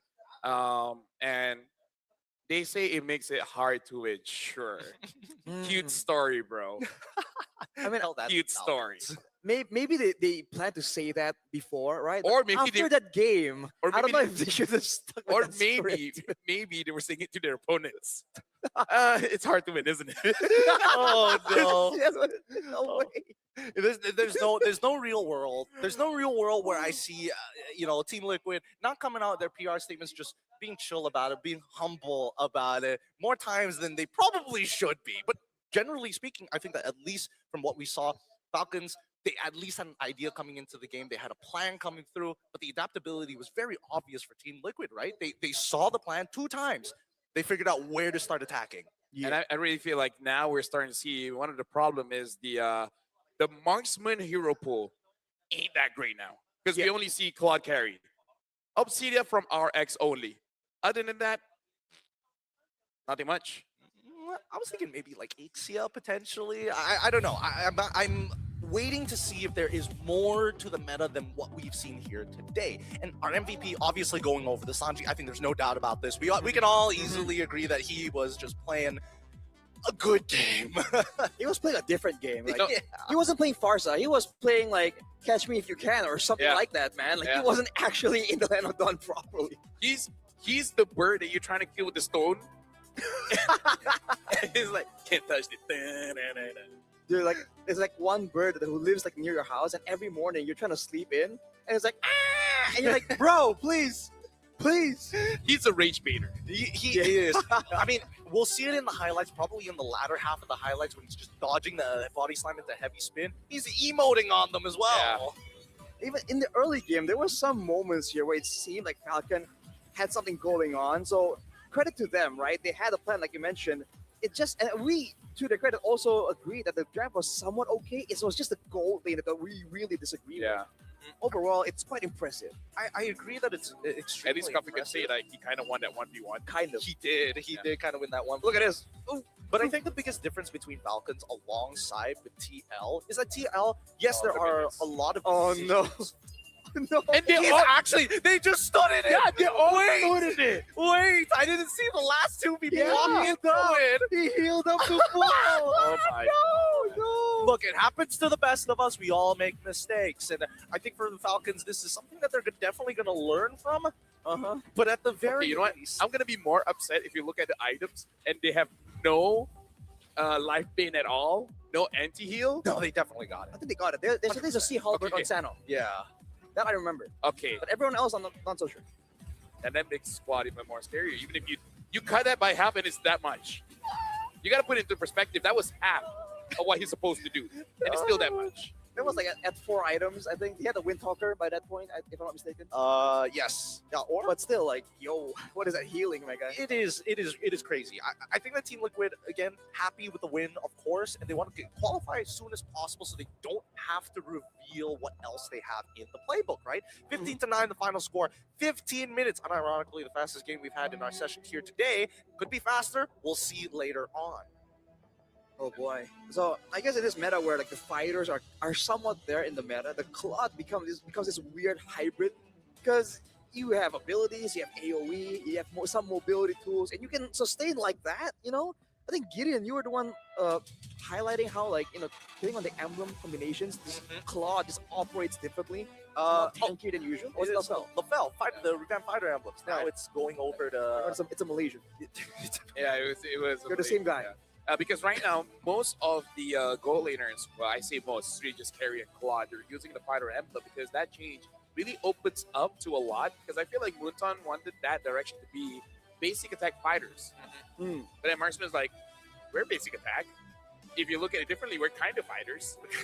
We're kind of fighters. So we can use it too. We're kind of forced to be fighters. Yeah. Everyone's all up close and personal. There's no range here. Yeah. No, And the thing is, yeah, I kind of feel like maybe if Boyette had a dominance ice as well, maybe they could have gotten it on him. I don't know.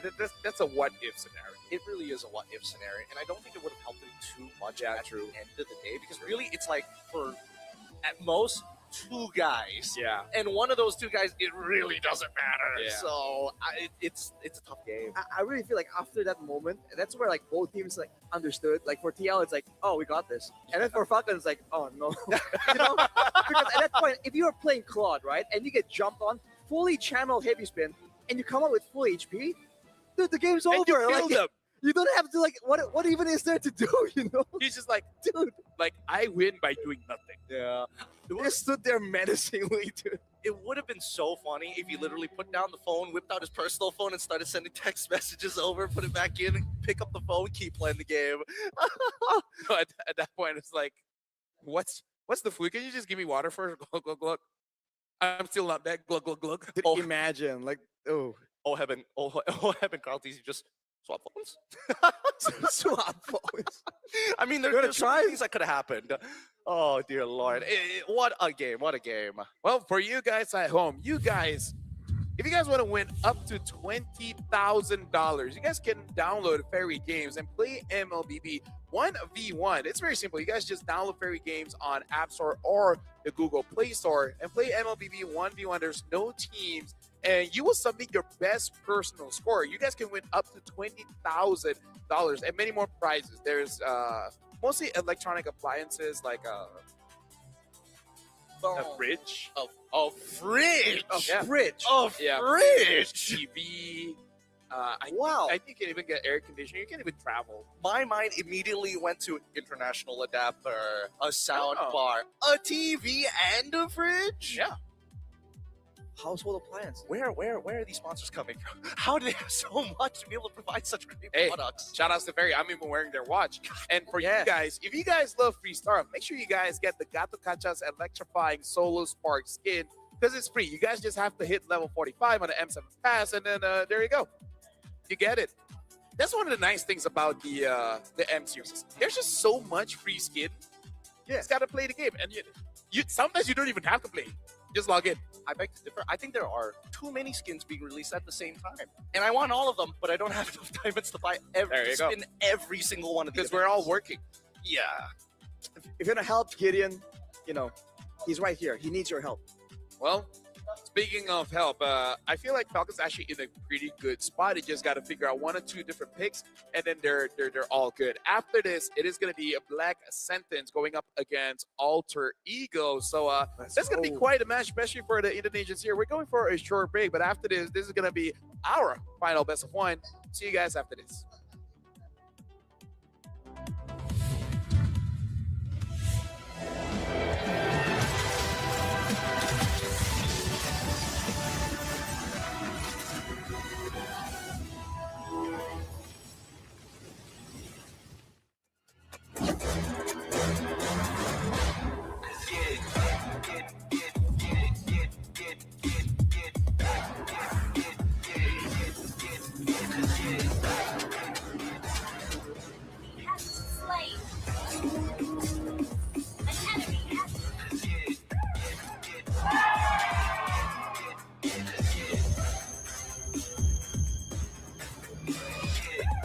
Ruby 15 Pro M7 official gaming phone.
Nothing can withstand the withering. Against the endless erosion, my strength grew weaker by the day.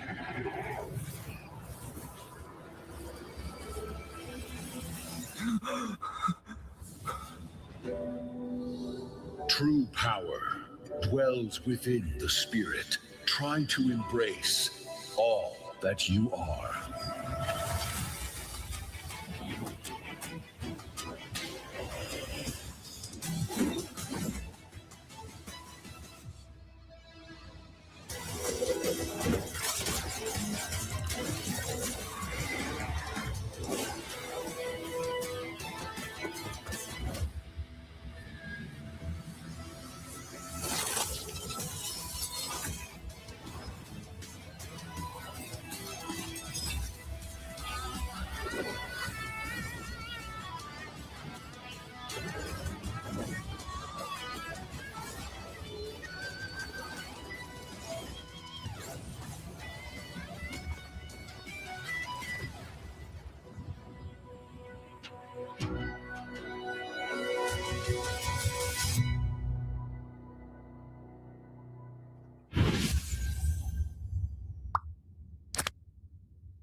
Are your M4 World Champions, winning the game, getting the checkmate, setting everything up right now.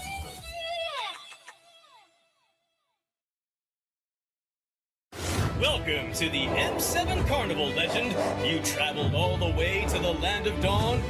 Don't worry, we'll guide you through all the activities and wonderful experiences we have. Here's everything you can do in the M7 Carnival for ticket prices as low as 20,000 rupiah. First stop is the Stage of Legends, filled with performances, music, cheers, the biggest M7 watch party, and a special performance from Stephanie Poetry on the final day of the carnival. Game recognizes game in the M7 Carnival, as we'll be collaborating with the NBA, and history is made here at the M7 Carnival, the first ever MCGG World Championship. The Go 1 Grand Final will be hosted here at Stadion Maja Jakarta, so come join us and feel the energy. Next stop, the Heroes Playground, to take photos with giant hero statues and meet cosplays of heroes from the Land of Dawn. Come to the Hall of Creators and Pros to meet and greet with top content creators. Teams from MPL ID and Legends are here. Line up, take photos, and even walk away with an autograph. Play games in the Rewards Arena to win prizes from all of our brand partners. It's at the NPL Market. Booths of your favorite teams, exclusive drops, and surprises from your favorite teams. Take a quick bite at GoPay's Land of Dine. We've partnered up with GoFood for your food and drinks. The magic map has shown us all 6 zones in the M7 Carnival. We're calling you to play, explore, and wander. Don't miss out on exclusive gifts ready for visitors worth over 2.5 billion rupiah, including M7 limited edition swag bags, exclusive merch, in-game chests, and special skins. Are you ready, legend? Get your tickets soon, because we can't wait to meet you at the M7 Carnival.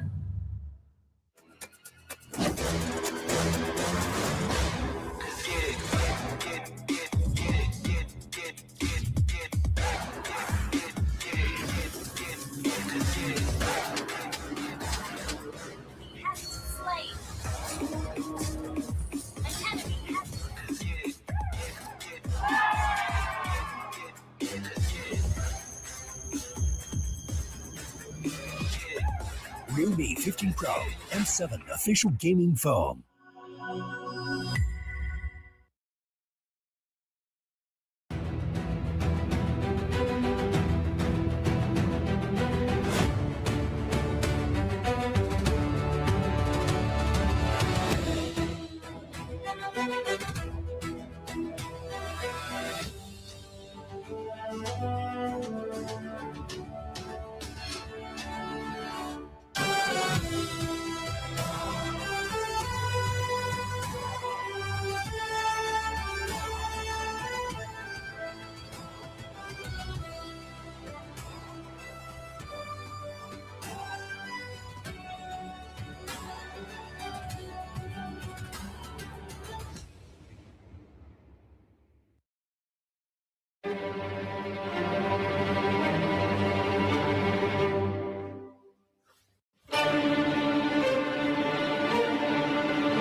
Welcome back, ladies and gentlemen. We just finished Falcon going up against Team Liquid. And again, Team Liquid winning with a very good fashion. But Falcon also did quite okay, just maybe change one or two things and then they should be fine. But right now, it is a Black Sentence going up against Alter Ego. And that's going to be pretty interesting because I'm pretty sure that a lot of players, professional or casual, they're like, we know they're strong, but how strong are they really? Apparently very strong. Welcome. My name is Ophel. Alongside with me is Gideon as well as Arashi. Let's talk about Black Sentence first because, again, people have been hyping up Shin, had an MVP performance, did not die, and I would say the entire team played very well. They did. And I think, the thing about Black Sentence, right, is the question is where's the limit? Where do we finally see them actually hit their initial plateau, especially on an international stage that demands so much out of you? And considering that their day one ended up the way that it did, I think there has to be a couple of adaptations in this short period of time for Black Sentence to actually make it a little bit further in the tournament. What about you, Arashi? Yesterday we see Alter Ego coming up with kind of a funky draft as well. Do you think that they will do the same thing here going up against Black Sentence? I think if they spot a good opportunity, they don't mind doing so. Because Coach Zephyr, he's one of those guys that's like, if I see the logic, even though it looks weird, even though it looks off, I believe it can work, he'll just go for it. And so if you're wondering if Alter Ego will actually push a Black Sentence to the limit, I think they are a great team to try and do so. So Zephyr is the kind of guy that will figure out that cows can make milk. I see. Because everyone keeps asking, how did we figure that out? Who was the first one to be like, he's like, I'm thirsty. I see the vision. If I just, and then, why stop there? Like a mother feeds a child, I too will be. Let the world see the new era of Latam and the El Familia. Because for both teams here, this is new for them. I mean, like Alter Ego has been on the world stage before, but Nino, this is his first, and he's like the face of Alter Ego at this point. And Latam has been represented by RQ Akira for the longest time, and now Black Sentence is the new guy, but they're doing quite well here, Arashi. Oh yeah. Yeah, both doing really, really well. But for Alter Ego, there's this extra layer of like, we've been there before, but it's such old history. Yeah. So back It's, when it's they, like reminding back that EVOS 1M1. kind of exactly. So when they actually qualified and they knew they were going to move on to this stage, everyone was, the fans, the players, the coaches, everyone was just so emotional about it because like after so long. I was emotional about it. After so long. Because I've always seen Nino apologize. Yeah, that was right? the thing. Right? He's always like, sorry, Cole. We couldn't do it. We tried our best, but this time it's like, Cole, we made it. We did it. That was emotional because I have been watching MPLID for a while, and I know him because it's always him. It's always him that has to be the one giving the PR statements, Yeah, and that's the thing about it, right? Both of these teams actually have just a bit of history, right? Champions of MDL Latam Season 1, and then afterwards immediately promoted to the MPL, champions of MPL Latam Season 4 for the side of Black Sentence. On the opposite side, as Arashi has mentioned, huge expectations, right? Champions of MDL Season 11, runner-ups of MPL Season 16 in recent events. But even so, AE's fan base has always been loud. We saw that yesterday. They're sitting right across from us, and I think this crowd, Latam is the most suited to deal with loud crowds. Hey, honestly, Alter Ego, it's all of the CEO, man. I love that guy. Yeah, Cole is amazing. He's hilarious. He's really the people's people, And it's crazy that all these things we praise of Alter Ego, the new style, the new coach, the CEO being outspoken, they're all relatively new happenings, which is why people are saying this is the time. This is like the new age of Alter Ego. And if they want to prove it, if they want to maintain the upward trajectory, it starts here, man. They got to go full blast. I can only imagine what it's like for some of the newer players, quote-unquote newer players from the side of AE, but especially from Black Sentence, right? Coming in from an MDL. And keep in mind that most of these players, Season 3 were Season 4 them. Goes into MDL, succeeds, and then momentum carried them all the way to the world stage. If we're talking about emotional momentum, I think it already ended yesterday. Now it's purely technical. Yeah, we got to see all these heavy fighters coming in from AE. Yesterday, bringing out the Leomore as well as the Freya. Will that be enough to make shit crack? Because even after the win, Shin looks super nonchalant. He looks like his face is incapable of many expressions. Speaking of, we got a quote here from Doubt to Believe. There was a time when people doubted me, but after getting the chance to compete on the international stage, I'm really happy to see how the community has started to support me now at M7. And I feel like it's just, there was a lot of people waiting, and those are the kind of people that we're not gonna be loud. You know, we're not gonna be talking a lot on social media, but when you get that success, we're there to shout you out. And speaking of the shout out, we have to tell you, ladies and gentlemen, that the supporters has just rolled in with the drums. Oh, and from the ID side. Yeah. Oh. So, there you go. It's gonna start real soon, man. It's gonna get loud. It's gonna get loud, and I'm very happy for Nino because again, his story reminds me a lot of like how you guys broke out in the MC. It's okay. We're used to it with Team Hawk, with SRG. Of course, but it's the unique play style that both of these teams want. I don't want to say it's just hyper aggressive. It is chaotic. There is some logic behind the chaos for both of these teams, but they have very different principles, and I want to see the clash of ideas. And I think that's where it gets really interesting because Coach Sepher, he's a great like problem solver. So if Black Sentence thinks they can come in with a curveball and coast on it, they got another thing coming, man. Because Sepher is very used to cheese picks. He's the guy who brought in these weird, back then, Lapu Gold, Uranus Gold on Arfi. This is the guy, you know, he's no stranger to cheese picks at all. Yeah, I love going up against teams that are problem solvers. Because then it gives me the excuse to give more problems. Like if I was a coach, like, but coach, they can solve it with this. Good, and we add more. And it's like, what's going on? What's going on now? Problems always. This match is gonna be very special because Black Sentence has been impressing us, and Alter Ego has an amazing story getting into this matchup. So before we even start the game, we're going to be, you know, getting inside, like behind the scenes to see what's really happening with Alter Ego as well as Black Sentence to see how they prepared and how they're feeling for this one. So let's check out this video just to see the vibes before we go in game.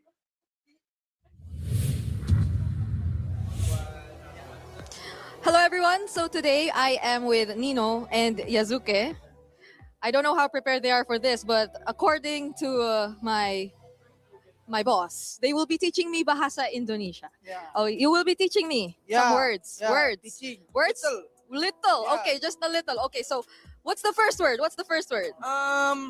Aku cinta kamu. Why do I feel like I know that? I love you. Little. Okay. Aku cinta kamu means I love you. Okay, thank you, Nino. Yeah, Thank yeah, you. yeah. Yeah, that was good. Okay, how about Yazuke? What can you share? Kalau aku sih, kamu ganteng. Kamu ganteng. Oh ya, makasih. Makasih. Iya, that means you are handsome. I'm handsome. You're handsome. Kamu ganteng. That's why I say thank you. Makasih. I get it now. Okay. Do you have more? Okay, I'm nervous. What's that, Nino? What's that? Aku kangen kamu. Aku kangen kamu. Yeah. What does that mean? I miss you. Little. Yeah. Aku cinta kamu. Aku kangen kamu. Yeah. I love you and I miss you. Yeah. Oh, amazing words. Okay, do you have more to share, Yazuke? Nino aja. I think you have one last. ya. Kamu imut. Kamu imut? What's that? That means you're cute. You're handsome and cute. Is that true, Yazuke? He's laughing. I don't know if it's true, but I mean you're cute. I think we can cut the video there. Just kidding. Thank you so much to Nino and Yazuke. Thank you. Good luck on your match. Yeah, thank you. Are you excited? Excited. What's excited in Bahasa Indonesia? Sangat excited itu apaan sih? Sorry. Bukan. Very excited itu apaan sih? He's very excited. Very excited. Pokoknya. What he said, yes. Okay, Yeah. so we'll see them, catch them in their next match, Nice. and don't miss out. Okay, thank you. thing they can say is they shoot their shot. I mean, Brigida was quick with his Yeah, pause. She is very good at dodging shots. You don't see it, but she was in the Matrix movies. You might recognize her from her inspiring role. But let's talk about Black Sentence here. Orochi, Haidombo, Shin, Stefan, as well as Doom. Couple of names who are veterans. Generally a very fresh team. Yeah, generally a very fresh team here. If I remember correctly, Haidon Bush, I think he made like 1 or 2 mistakes where he did get caught yesterday. But other than that, Stefan as well as Shin just made it so that Shin looks like he's vulnerable, and then people just gank him, and then Stefan is there. I believe yesterday he was using the Grok and then just punished them. So, yeah, I kind of feel like for Black Sentence, they did well, but at the same time, they weren't pushed that hard yesterday. But we're also needing to have to talk about Alter Ego Esports with Nino, Yasuke, Hujime, Alec, and as well as Arfi. Oh, real quick, Alec, there were some great moments with the calculations when it was barely taken out, but he survives. He used to be a bit more one-dimensional, but it's no one is surprised that he is now a bit more dynamic, a bit more flexible, and that's why I feel like this team has so much to offer when it comes down to adapting, to changing how they're moving around in the game. Yeah, now we're gonna see how Black Sentence really deals against Alter Ego, because I kind of feel like yesterday, who was it again? Were they going up against CFU? Where CFU were also kind of just weird. Aurora? Weren't they up against Aurora I think yesterday? it's Aurora. Aurora, I believe. Yeah. No, I'm talking about Black Sentence. Oh, yes. Black Sentence. Yes, Yeah, you are yeah. correct. It was up against CFU. Yeah. Where it kind of feels more like CFU was the one that lost. I agree with that. I can definitely get behind that. Because again, when you're looking at the person in front of us, Doom, we got to quote him, fear no one. For the Swiss stage, I'm ready to face anyone, no matter how strong they are. When I'm at the player desk, there's no reason to fear any opponent. So Doom does not feel that impending sense of doom. Honestly, even for me on the caster desk, especially yesterday, we also felt no fear. Oh yeah. I mean, it's a state of mind, but this one, the fell. What's going on here? What's going on here? I just don't want to be the same with you guys. I want to be the cool guy. All right, fair enough. I want to be a dog wearing a very smart, casual clothes and have my hands in my pockets. And is that your true nature, though, Lofel? It's not my true nature. Is it your true nature, though? To be a dog wearing casual clothes, putting his hand in his pockets? Yeah. I mean, that's not the natural habitat of a canine. I was born in the year of the dog. Are you? Yeah. Interesting. Yeah.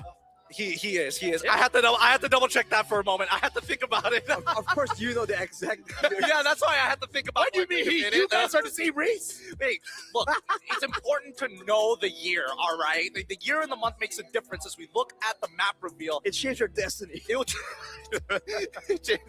just horoscopes are great. You see that? Like, just jumped over to dangerous grass, dude. Hey, destiny, man. The destiny. You can't escape it. Dangerous grass for the drafting phase. I don't know. Are we going to see another Hellcurt? There's a good example. There was a good reason the last time in terms of comp. Now you have a map that encourages it. Oh, look at this. Black Santa's banning out the Leomord. Didn't thought I would see a Leomord ban on first ban here. Alter Ego banning out the Boxia, the Esmeralda, as well as the Valentina. And for Black Santa's banning out the Jushin, the Leomord, as well as Sora. In terms of first pick, the Yuzong is still open, but they want to make sure that they don't give over that Grok. Smart pick here. Now for Black Sentence, how do they respond? The Eve is still open. I feel like Eve Yuzong is going to be a pretty good opener for Black Sentence, or Eve Haya, Eve Yusushi, and get that priority. Well, a common thing to be doing for Alter Ego is that they'll like leaving Nino's pick until like later on, because him getting a favorable matchup has always been like a very great win condition for Alter Ego. So we'll see if that happens again here. Yep.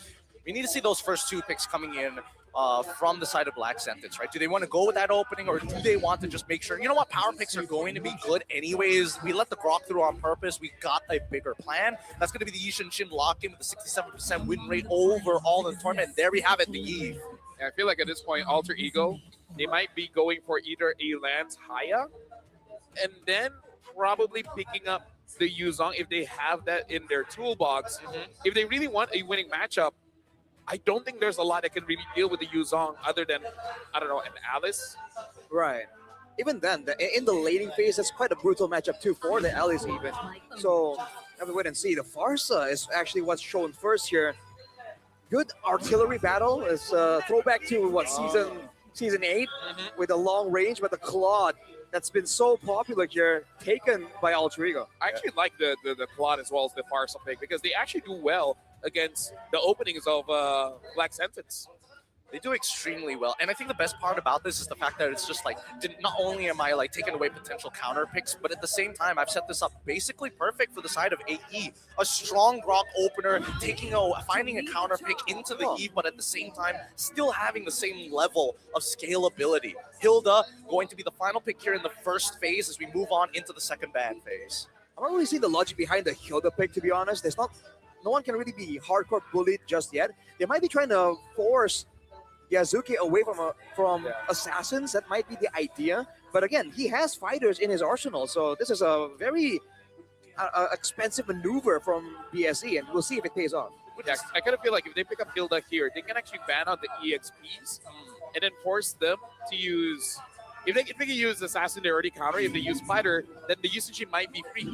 Yep. Potential peel as well. The only thing that I'm concerned about is, as Arashi has mentioned, is this too expensive, especially that the only people who right now benefit from the armor reduction is going to be the Yishin Jin, right? Now that Uranus is getting banned, as expected, the EXP getting targeted for the side of Black Sentence, AE banning out the carry. I would say this is also anyway flexible pick. There is a world where this Hilda could go on to EXP, right? They pick up a Gatot later, so then you kind of have a pretty good front line. It really depends on what is going to be the next ban. If they ban out something like the Yuzong, then I think there's a higher chance that they can actually put Hilda on EXP. Yeah. I like the red side first 3. I think the real question is whether or not they even consider like another, like as much as I do like the Gatot, they can even pivot a little bit more into Kalia, and then maybe depending on what the goal relationship is going to be, go maybe into Beatrix, knowing you're going to have a tough time, but it's still okay. At least there's plenty of setup. I feel like for Black Sentence, if they pick up a gold laner here, they can really hide this here, Hilda, where she's going. The only real question is what's up. Like, what's up now? You know, there's no carry, there's no hire. The claw has been taken away. Going up against a Farsa, even something like a 1-1 won't have a good time here. Well, if BSE shows their gold laner, if it doesn't have Shred, then I think it opens up the Phoveus potential for Alter Ego. And Nino is a very well-known Phoveus abuser. If you knowing how Phoveus is like, it feels like walking through the mud. But when Nino plays it, it feels like there's shrapnel in the mud as well. It feels like you can't walk into it without some kind of damage. What about just taking something like a Ruby? Yes. Right. I was waiting for that. The double fighter potential composition from the side of BS. Yeah. Could work. Experience the youth. Whoa, hang on a second. Okay, if Alter Ego picks up something like a Phoveus, is GG. If they actually, no, they have an Eve. I think the Eve is actually okay against things like that. The Lapu, bro.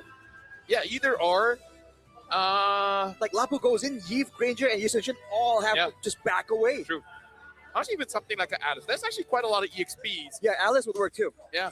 I think the question is, what do they need the EXP to do? Do I need somebody to disrupt Yves, or do I need somebody who needs the peel? Because considering the engage tools and the potential mobility, they've got range on their side. So let's see how Zephyr communicates with the team, right? He's probably looking at Alec and Orpheus thinking, you know what? We've already kind of secured your position. What would you need to get that space to find those angles? Oh, beautiful. That's what I want to see. Oh, man. That's crazy. The Lapu is already such a big threat, but now with the Fanny as well, there is no solution here. And if BSE wants to try and get something, they're liable to have no stoppers, right? They either have no solid front line or they don't have crowd control. You're gonna rock in a hard place right here. Really, really difficult. And not to mention that the mid lane is going to be pretty difficult to contest at level 1. I'm thinking like if I'm in BSE's overall comp, I want to deny the purple buff, but that depends highly on the EXP. And sure, you could trade, but you don't have great wave clear after the 8th minute or at least the 6th minute. Okay, so this Akai looks like it's going to be Akai Roam here, and the Hilda will go on to the EXP. So I would say Alter Ego, they brought out a very Indo draft. Yes, I think that's very accurate of a statement. And for Black Sentence, they saw the aggression and they're like, we need something, we need some peel. I don't know if the Akai is going to be enough though, especially before level 4. A meme here in Indonesia, we say it's a vlogging Akai. You can't do much except just like get info until level 4. Yeah, I mean, like, he can deal okay damage, but I don't know if it's okay to deal like Farsight as well. They kind of do quite a lot of damage as well, in case you guys haven't been playing for a while. Ladies and gentlemen, this is the 4 best of 1. If you guys can hear the crowd, it's pretty clear that Alter Ego are the favorites here. But hey, if a Black Santa is able to win this one out, then hey, shout outs to Latam. Hey man, Latam, they've got the most passionate fans I've ever seen. If we're talking about how loud they could be, Latam is one of those contenders next to Indonesia. Now, let's see how this plays out, right? Because again, the laning phase is so critically important for the side of Black Sentence. And Orochi immediately on that proxy, he knows what he's doing. On the opposite end, I want to see this mid lane because Stefe and as well as Shin don't exactly have the easiest lane, but for Shin, it's a lot easier to start harassing their opponents. I think BSC have a bit of an advantage when it comes to the laning phase, the poking, the clear. But if they get too overzealous there, that's where Yasuke comes in with the Fanny. And this guy's Fanny is really, really good. So make no mistake, this is a dangerous pick to let go. Speaking of dangerous picks, Yasuke managed to at least secure himself a Litho Wanderer, losing a good chunk of his health. But man, the Akai, it does do a good decent chunk of damage in the early game. Yeah, I just want to see whether Stefe. Nope. Oh, did he miss Shin? Oh. Okay, so either Stefe is actually good on that Akai, or it's just a respawn for that Fanny, right? I'm just worried that they're like panicking, like, oh, we need some kind of answer. Can you use the Cho? I'm not comfortable with the Cho. Okay, pick up an Akai. I just want to see whether he's efficient on it or this is a force pick. Well, I really hope that he is efficient on it because Stefe is one of the older players on the team previously with Malvinas Gaming, For S11. me, like Cho, Akai, these are the kind of heroes. If I don't spam, I completely forget how to play these heroes. Right, there's a lot of mechanics involved there, muscle memory as well, split-second decisions. Right now, level 4 is rolling around, and it seems like Black Sentence are the ones with a bit of an advantage. Orochi! He should have known better. Tries to flicker out of there, and Yasuke, he catches him. Really good coordination between Yasuke and as well as Alec. Great positioning on the wall, making sure that he can really maximize those cables. Yeah, makeshift wall there for more damage. That's a new one we haven't really seen. Usually the walls are meant to block out the Fanny, but the cutthroat timing as well to follow through with the flicker, man, Yasuke is sharp with it. Let's see how sharp they can actually get, because now we're starting to get into the level 4 territories, and that's when things get a little crazy, because now Nino can start to participate in these fights rather than letting Orochi kind of do whatever he wants playing. Yeah. Right now, honestly, Alter Ego, they're doing a good job getting a lot from a Black Sentence. Everyone has been zoned out. Looks like the Ishin is just going to be farming up. That is the correct call. Just gotta let go. You're not in a good spot to fight. No need. Feathered airstrike already. Tidal Blush is on the run. Yasuke still fights him. And while that happens, Hujime gaps Shin.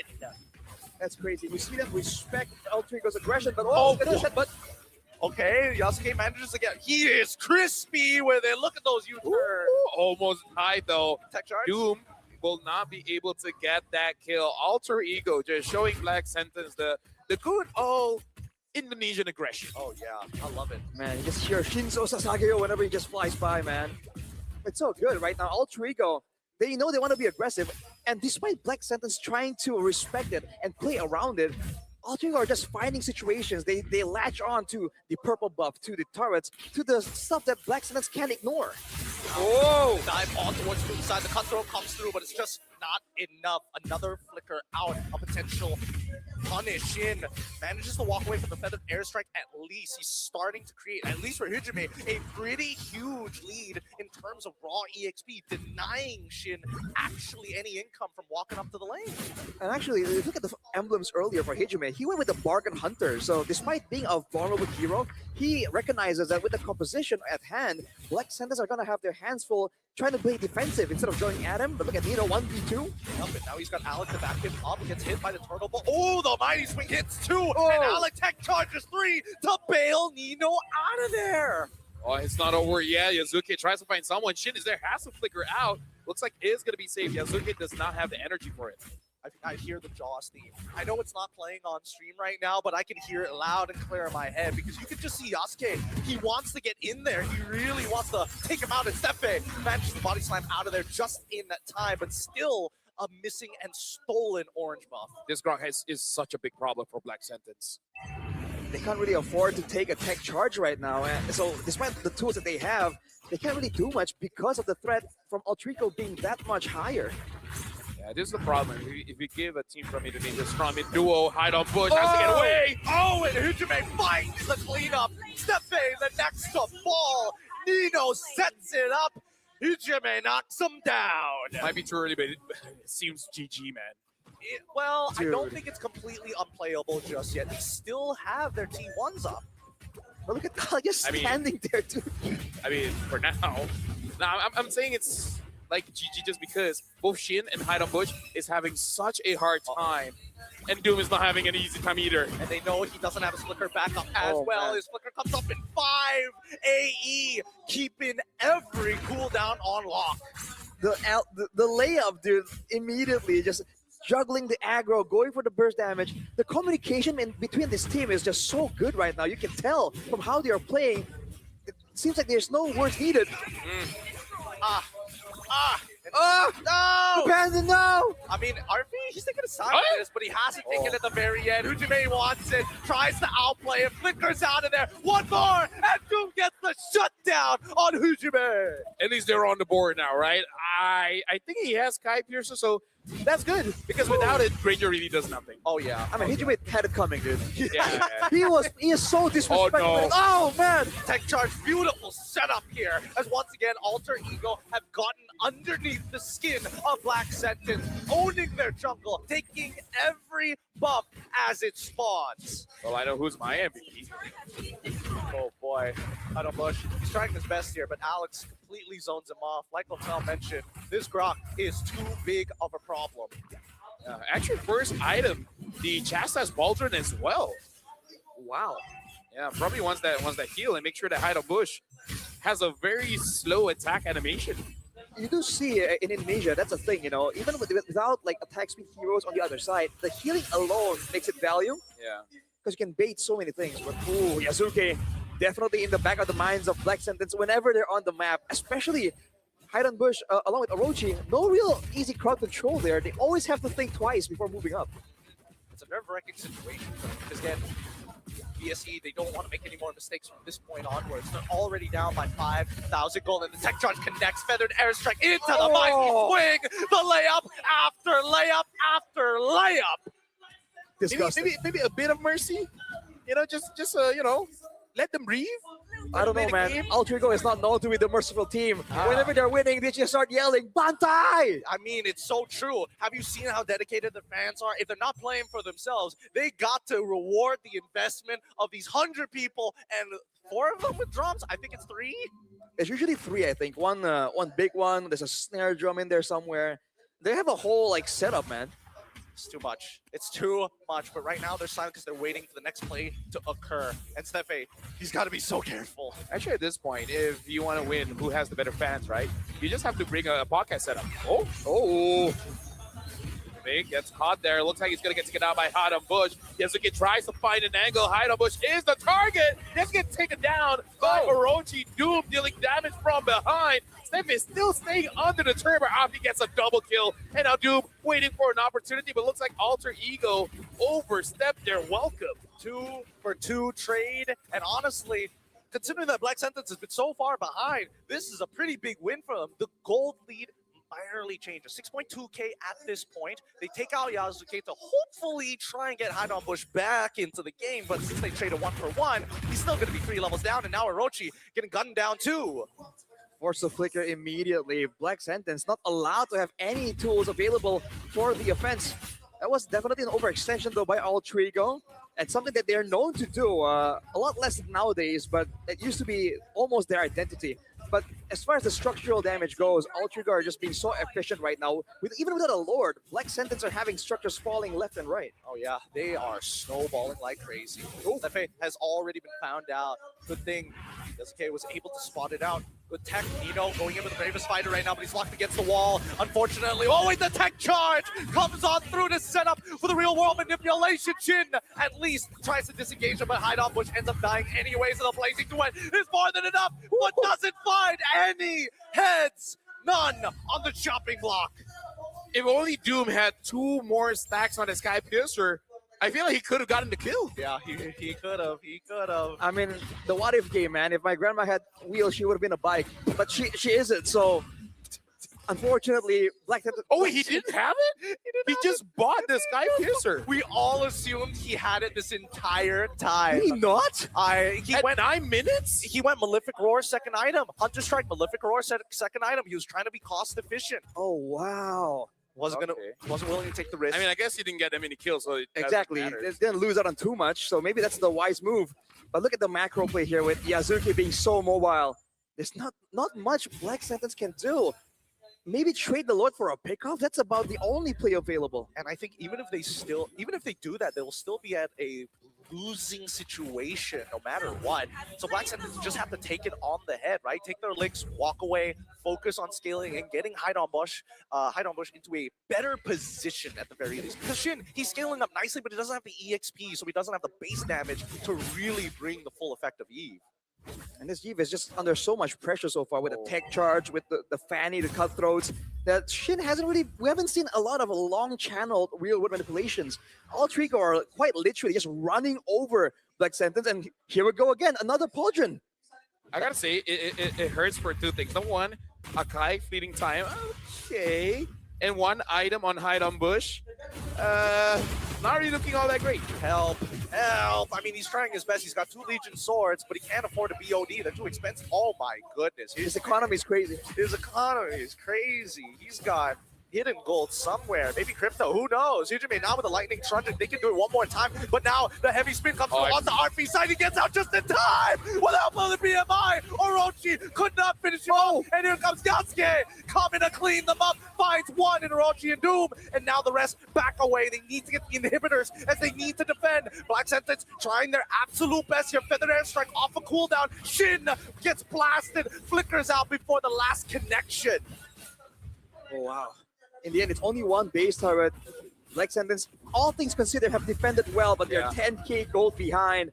And they are quite literally locked inside their base, man. There is nowhere safe. I was worried that Steffi locks RP and be like, I can't stay here and do nothing. Oh! Talking about doing nothing, the Blazing Duet says everything. The Black Sentence now in trouble, in fear. Quickly purifying with the help of the heavy spin. Steffi trying to get on out of there. Even Hijime says no! Feathered Airstrike with a flicker to secure the kill, and now straight for the base tech charge to buy some time, but it's all but too late. Alter Ego Esports take the win. GG, well played. They didn't just take the win, they snatch it right in front of Black Sentence's faces. Man, they got a lot of comfort picks available. They got this good reactive draft. You can't help but feel bad for Black Sentence. They did not have an avenue of approach. I mean, this is one of those things where until you face it, you can't prepare it. Yeah, you can't prepare against it because the picks might have been picks that you fought against before. But the thing about playing in Indonesia, they have places to be. Everyone needs the toilet. Game ends 10 minutes, 11 minutes, 12 minutes. This might be the fastest game of the day. It ended at 12:24. Yep. Alter Ego, they're just accelerating, man. They are, and it's beautiful to see. This is every AE fan's dream, to see them soar to these type of heights, to show, hey, it's not because we like to fight, it's because it's the meta. Look at this again, like the way that RP played, Yasuke, Hijime, like every single one played it very well. We gotta look at how it started, where basically Alter Ego prevented any movements coming in from mid. And then later on, hard targeting onto Shin and Hide-On Bush, the main carries for the team. Because again, it's very unfortunate. You really don't have to care about a Granger. Yep. As long, it's actually better that you don't go towards the Granger because you don't give him kills. Yep. And if he doesn't get kills, he's not going to get stronger. So the best way to deal with the Granger is like dealing with a hater. Just ignore him. Yep. And I think Oh, that, dude. at least for Arfi, he understood that. Because his trades are so snappy. He made sure he punished him in that lane. And it's crazy. A lot of people have been praying for Granger to finally get out of viability. But man, we're really seeing it struggle at this point. Yep. And now we're throwing it over onto the stage with Brigida for an interview with Alter Ego. Thank you so much to our casters. And now on stage, we have with us Alter Ego! We have Nino, Hijume, and we are also joined by Analyst Sticks. Thank you so much for joining us. So we have some questions for you guys. And I'll be starting with Nino here, okay? Nino. Okay. So you've been with Alter Ego through thick and thin. So you've stayed with them for so long. You've been through a lot. Now, I want to ask you, how does it feel that you're one win away from finally qualifying to the knockout stage?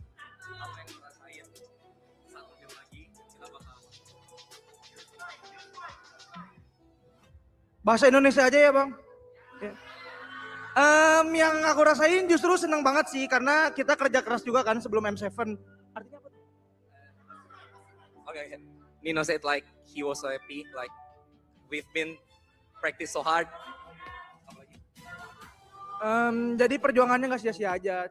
Cuman belum puas aja, pengennya juara itu. Okay. But our journey is not complete yet. Like we still need to practice harder like that. All right. Okay, I see. Oh, speaking of journey, I want to talk to Hijume this time because you've been quite the journeyman. You've been through different teams, let's say. Now, what makes Alter Ego different from all your other or previous teams? Apa yang bikin AE beda dari tim-tim yang lain?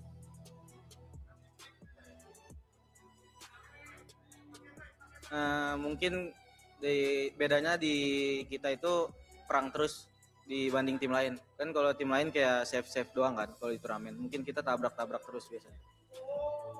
Maybe because we're always fight like the other team like playing safe like that. So that's the main difference for you. All right. So I'll give this last question to Analytics since you're already joining us here on stage. What do you have to say to all the Alter Ego fans who've been making so much noise and have been supporting you so much since yesterday? You could see them over there. Any message you would like to tell them? Can I use bahasa or? Of course. Makasih udah datang di hari kedua ini juga. Dukung terus, semoga kita bisa stay sampai tanggal 25 ya. Amin. Thank you so much once again. That's Alter Ego. And I believe now is about time that we break down what happened in that previous game together with our casters.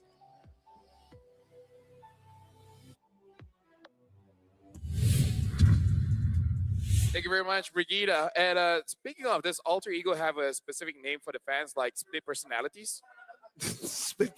split personalities. I mean, I think it's that wouldn't be bad, you know? Or just the personalities? I hate the fact we were thinking the exact same thing. Oh, really? You think that too? Yeah. It's a Malaysian thing. It's the schizophrenics. Yeah. You gotta experience it to understand, you know? Shout out mental health. Yeah, shout out to mental health. I think it's just Alter Champs. Okay, that one sounds good. I like split personalities better. Whatever. No. Let's look at our MVP of this particular game. Because I think without a doubt, it's Nino. It's a Nino on this one. Now, there were a couple of moments where I thought that maybe Nino is engaging a little too hard. He dies, but then he nets 4 for the team almost every single time they get into an altercation, with 2 exceptions: the 2-for-2 trade, and then right at the very end. But other than that, great engages, great zoning. It really feels like, again, he used to be the guy that always goes in no matter what. With the maturity comes the selectiveness, because you see him kind of take a chill pill. It's Alec making the big plays happen. It's Yasuke, it's Hijume, right? He was chilling the whole time, all the way until that base fight. We're going to see it later, but man, they were playing quite disrespectfully, man. They know they had a Black Sentence beat in the burst the department, in the regen department. He just kept going at it, no problem. So eventually, especially Hijume, started getting punished, but the team, it's almost like they know that's going to happen, so they just prepared the answer immediately. If I know my medication, the effects were out pretty fast. So he's just like, doctor's like, for the first 8 minutes, you're okay. After that, no promises. All on you, buddy. Is that in your prescription? He literally wrote that out, and it's just like, I'm sorry, sir. Because that's how it definitely feels when you are in BSE's position, right? Because you're so far behind when it comes down to the raw gold that moments like this, when you actually find a game-winning play, you can't capitalize on it. Arfi walks away with 1/4 of his HP. Weekend's crazy. It's Look at this. Look at this. Oh, Ah! man, beautiful. Dude, it's a 3-man like long distance combo. It was Nino, and then it was Arfi, and then Yazuke from downtown. From so far away, they still had that synergy. It's so good to watch. It's great. It's really, really great. And AE is just one of those teams that are exciting to watch when they are ahead, because you don't know how creative they can get with their flanks. Yeah, honestly, AE is looking pretty good. And I guess this is the real challenge for Black Sentence. And now they understand where the competition really stands, because this is against Alter Ego. They are pretty strong, but there are other teams here that people would argue on a power ranking scale is much higher. If you think that was fast, other teams can accelerate much, much faster. So for Black Sentence, this is the first real taste. After this, they got to start being a little bit careful, because now they're in the 1-1 slot. Oh yeah, it's definitely one of those where you have to start digging into the competitive play and competitive history of these players, right? Because again, how did this Fanny get let through onto Yasuke? Yeah. Most Indonesians are looking at that as like that was their biggest mistake, but truly, I think that BSE was leaning into a composition that they were comfortable with, and the second half of that draft had a little bit of patchwork done. Yeah, but the thing is, like, they can make an argument because they ban out Nino, right? They ban out the Yuzong, they ban out the Uranus, and both heroes does do a lot against their lineup, right? So it's kind of like like pick your poison, right? Would you want to deal with the Fanny, or do you want to deal when Nino is on that Yuzong? Do you want to deal with Nino on that Uranus? Either or, it's a bad choice. Yeah. They have to start all the way from the beginning, because again, if they let Nino have the Yuzong immediately, we immediately spotted it. The Yi Sunshin and the Yi, right? Too dangerous. So if they want to shift over, ban more Yazuki heroes, then they also have to shift over from that Yi Sunshin and Yi. So that's why it gets so confusing. Because with Alter Ego, the game isn't just played on paper. It really is like momentum based. No, honestly, based on this game, I feel like even if the draft changed, I feel like Arfi can just carry, because his claw, that was something, man. Dude, I don't deny it. It's great to see Arfi come back to an international stage and just feel comfortable rather than, I'm nervous, I'm scared, I don't want to make the play. No, he's doing it without thinking anymore. I mean, that's why even in the interview, Hijime is like, oh, the difference about this team is they keep on fighting. Other teams are like, play safe. But then they're like, keep on fighting. I mean, he's the one to talk. He was the one in the front.